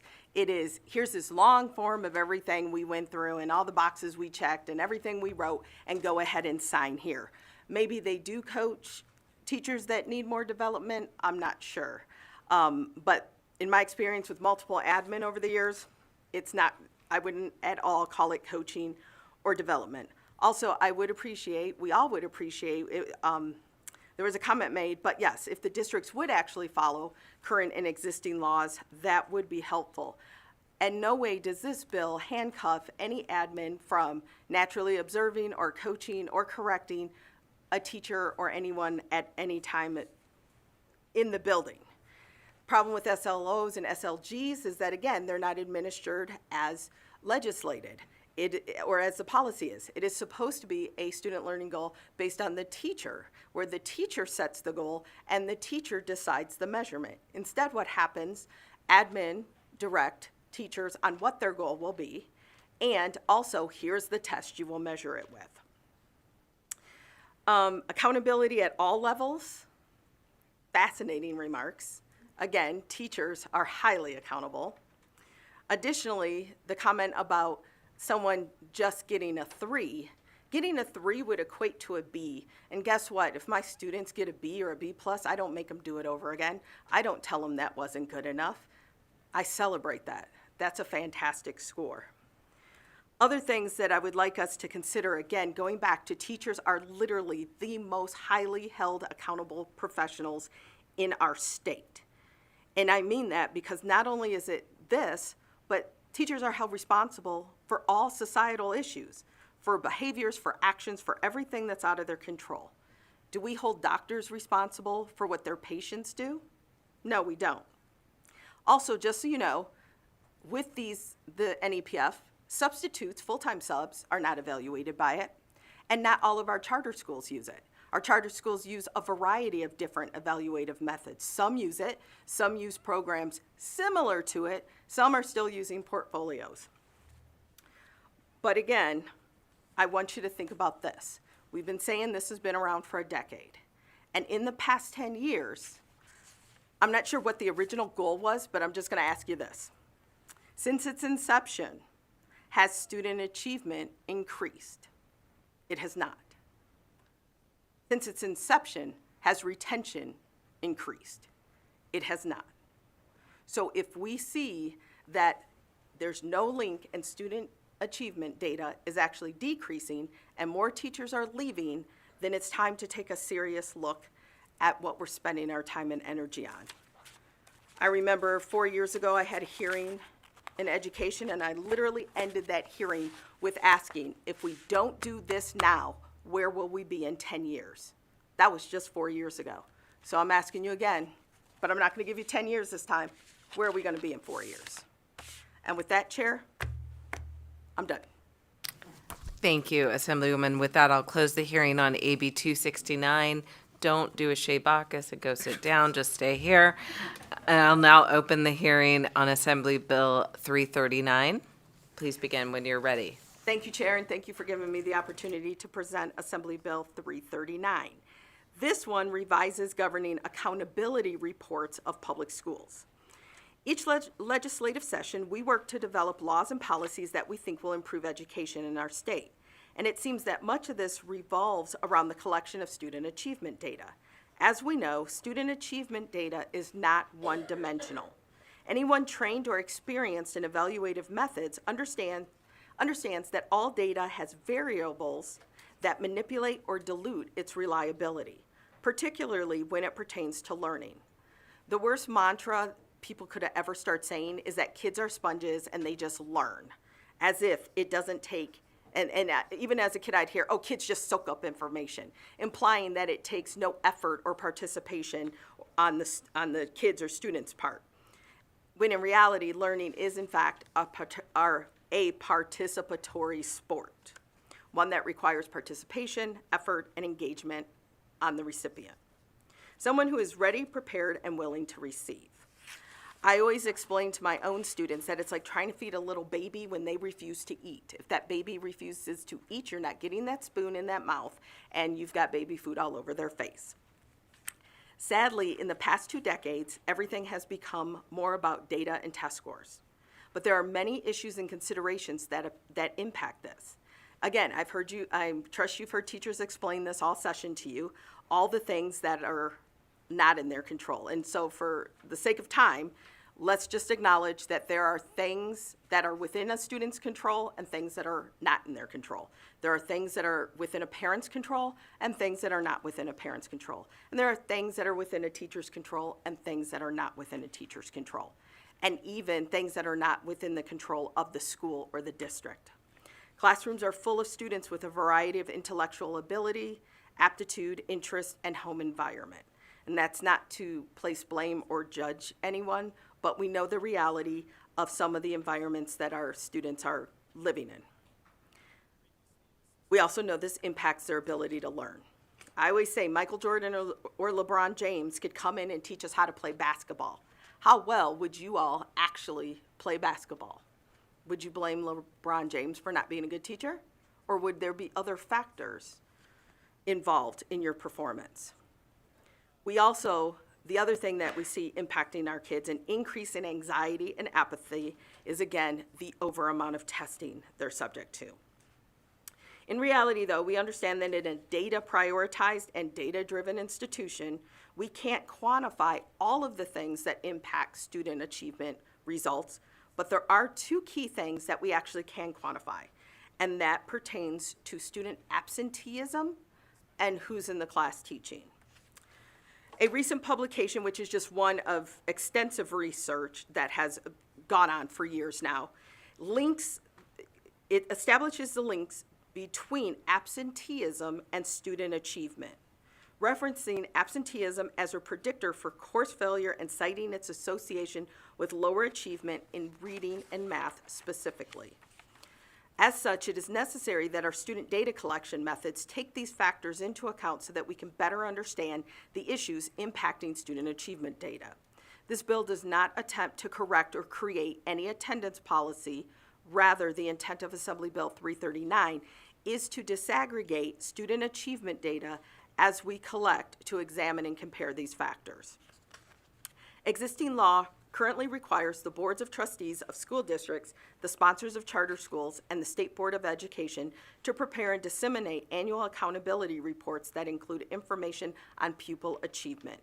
This bill would require such reports to include information on pupils who have accrued 10 or more absences within the school year, and also pupils who have received at least 4 weeks of instruction in a core academic subject by someone other than a certified teacher. This proposal, of course, continues to have any existing prohibitions or included groups related to data collection as a whole. In 2019, I wrote and passed AB 266. One of the requirements was for the districts to post on their website the number of positions within the school district that are held by full-time substitute teachers and teachers licensed or working towards obtaining a license through an alternative route to licensure, which we refer to as ARL. As a result, we know that, and I will say CCSD because I could not find the data on any of the other district websites, but CCSD in 2021-2022 reported that there were 592 full-time subs, meaning they were covering vacancy spots. They were, in fact, the teacher for the year. Within 1 year, which was last year, or I should say this current year, 2022 to 2023, it has nearly doubled to 1,064 full-time subs. Now that was of August 31st, and it hasn't been updated since, nor has there been any detail or explanation to the numbers. The number of ARLs reported in the last school year was 963 compared to a lesser 824 for this year. Now, I'm not sure if that means that these are the same individuals or that less people are attempting a license through ARL, but nonetheless, the other thing that the districts are required to do is to post job vacancies based on the number of licensed teachers needed to achieve recommended class sizes, and not based on having some of the largest class sizes in the country. Now, and substitutes cannot count. If a sub is in that position, it's still a vacancy. Now, why is this important?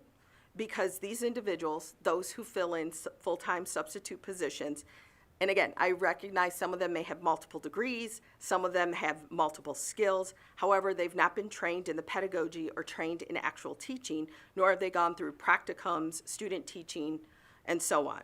And while we appreciate them, and I will say first and foremost, substitute teaching is extremely hard. No one's going to take that away. Substitute teaching is extremely hard. And yes, our districts have relied on them to fill in these positions where they can't hire teachers. But let's also be real. There's no such thing as a substitute police officer. There's no substitute pilot. There's no substitute nurse. The only person who can cover a shift for an RN is another RN. Substitutes are not evaluated. And while, again, there's many legitimate reasons why a licensed teacher may not be in the classroom, in addition to vacancies that can't be covered, the truth is, and again, let me say this, a full-time sub is actually the best case scenario. The worst case scenarios is when we see our children where they don't have a full-time sub covering that vacancy for that semester or year, and they actually have different subs daily, if not weekly.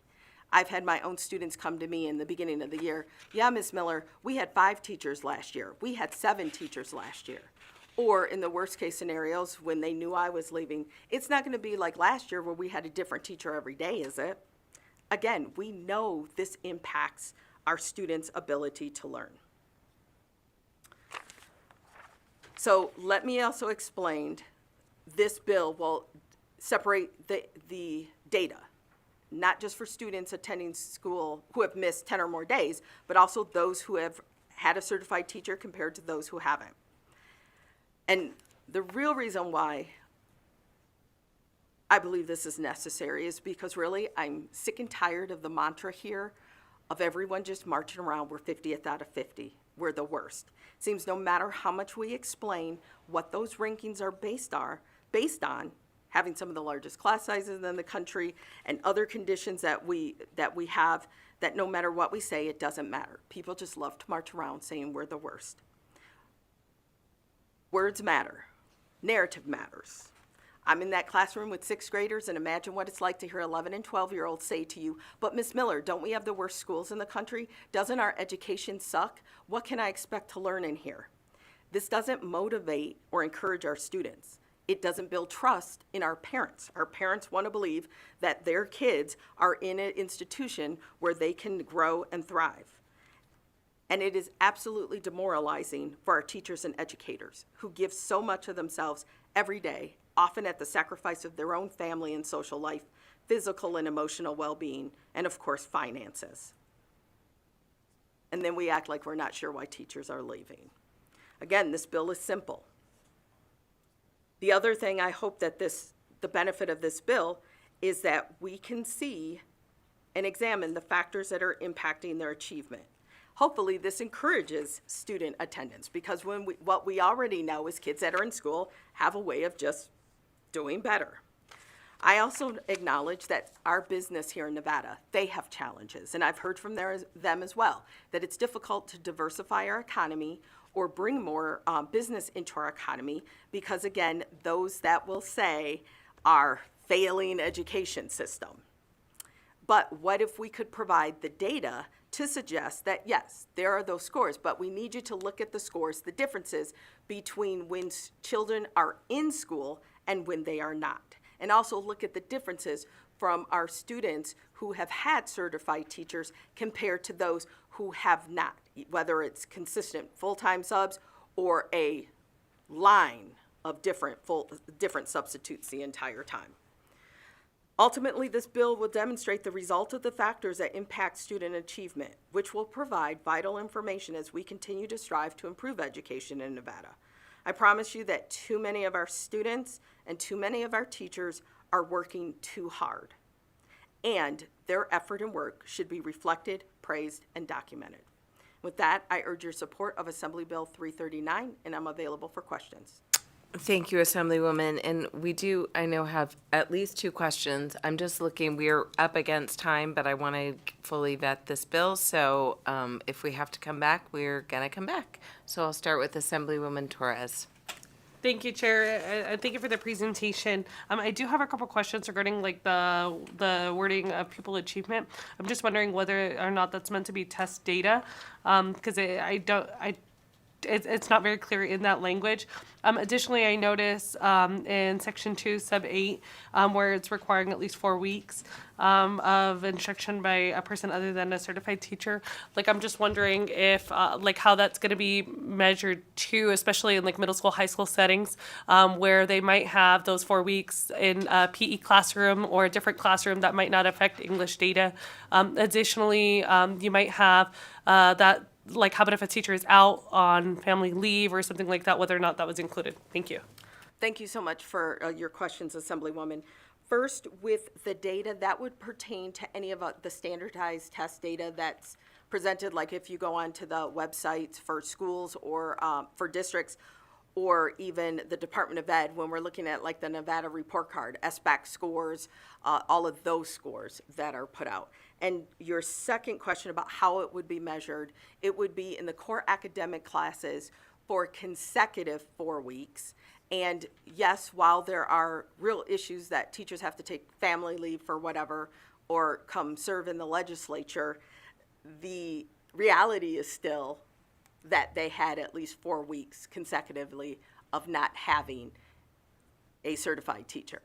And so again, it's not their certified teacher, but if 4 or more weeks of not having a consistent certified teacher, that's where it would measure.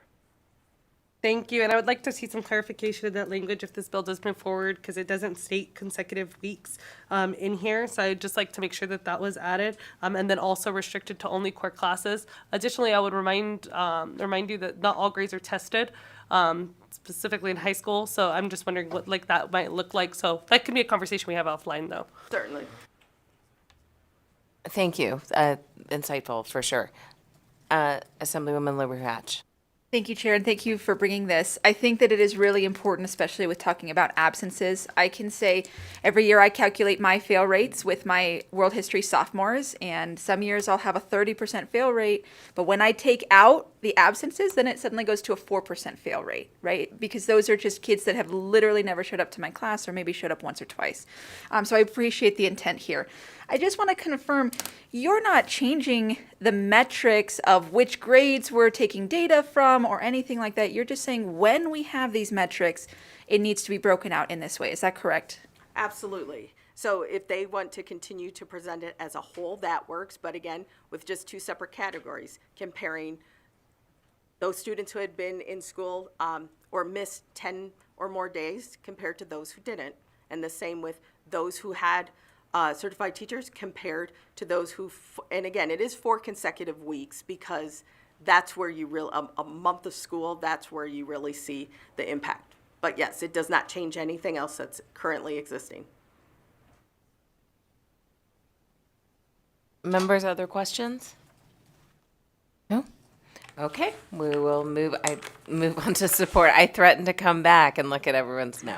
Well, I'm just teasing. No, we will fully vet the bills. All right, so anyone in support, if you want to come up?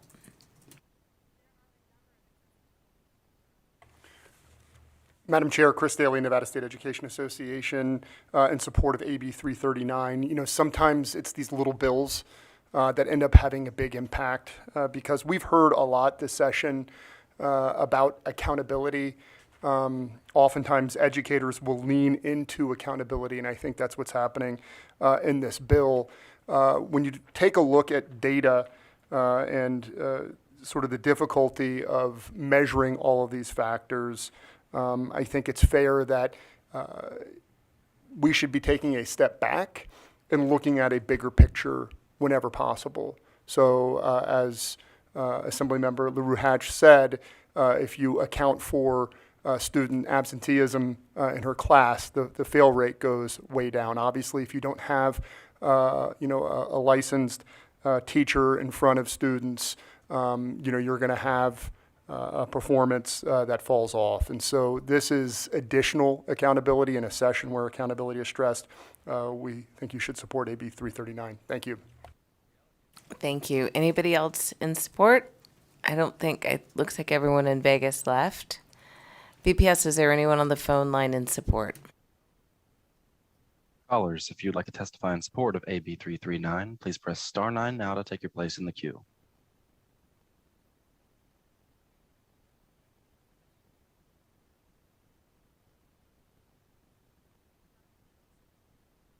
Chair, there are no callers choosing to provide support testimony at this time.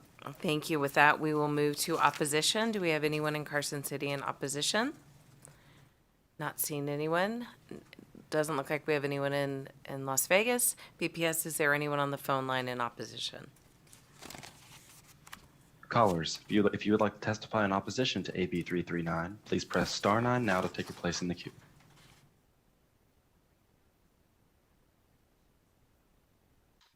Chair, there are no callers choosing to provide opposition testimony at this time. Okay, with that, we will move to neutral. Is there anyone in the room here to provide neutral? Okay. I'll make the same call to Las Vegas. I don't think there's anyone, but please go ahead. Hello, again, Patricia Haddad, Director of Government Relations for Clark County School District. So just want to first applaud and send our appreciation to Assemblywoman Miller for her efforts in bringing this legislation forward, and also for engaging with us on the sort of different provisions that are in there. Definitely believe that it's a worthwhile effort from a statewide perspective to review and analyze student performance data based on these sort of disaggregations that have been proposed. I just specifically for the 4 consecutive weeks without a certified teacher. That one in particular, we know that new systems will, at both the district and the state level, are going to need to be developed to ensure that that information is pulled and aligned appropriately.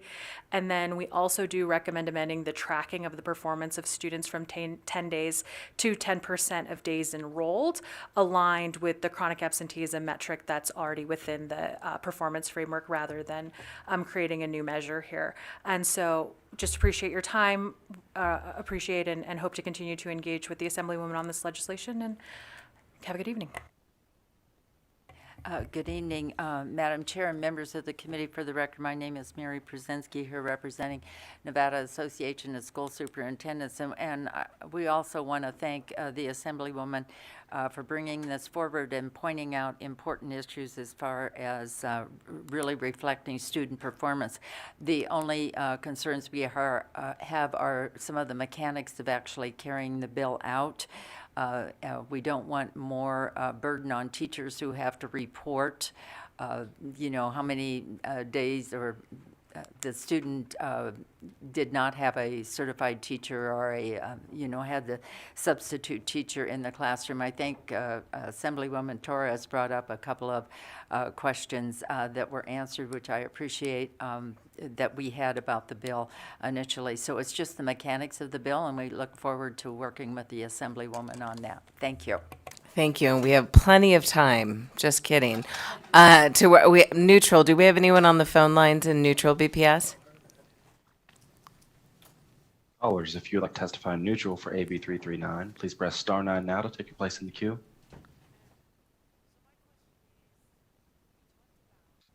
Chair, there are no callers choosing to provide neutral testimony at this time. Thank you. I will invite you back up. I will say, as you're walking back up, that we've nominated Assemblywoman Torres to work with you, and so we can get that. We're doing our work session on Thursday, so. Perfect. Okay. Okay, and with that, quickly, because I know we have to go. One, this was not in any way an expectation or effort for teachers to report back their absentees or who's filling the classrooms. This can be done through Infinite Campus and HR. So this is at the school and district level. And also, so the comment from CCSD, the reason why I'm not supporting the idea of 10% of the school days is because 10% of the school days is now 18 school days a year. And every educator will tell you, we have students that often miss 30, 40, and sometimes even 50 days of school. And so, no, 18, that's why I'm not accepting it. We need to keep it at 10. But with that, I appreciate your listening and your questions. Happy to work with Assemblywoman Torres. And with that, I'm finished. Thank you. Thank you. I should have said we voluntold Assemblywoman Torres, but same thing. With that, we will close the hearing on AB 339. We will now move to our final thing, which is public comment. Anyone in the room here for public comment? Or in Las Vegas, public comment? Anyone on the phone lines, BPS, for public comment? Callers, if you would like to provide public comment, please press star 9 now to take your place in the queue.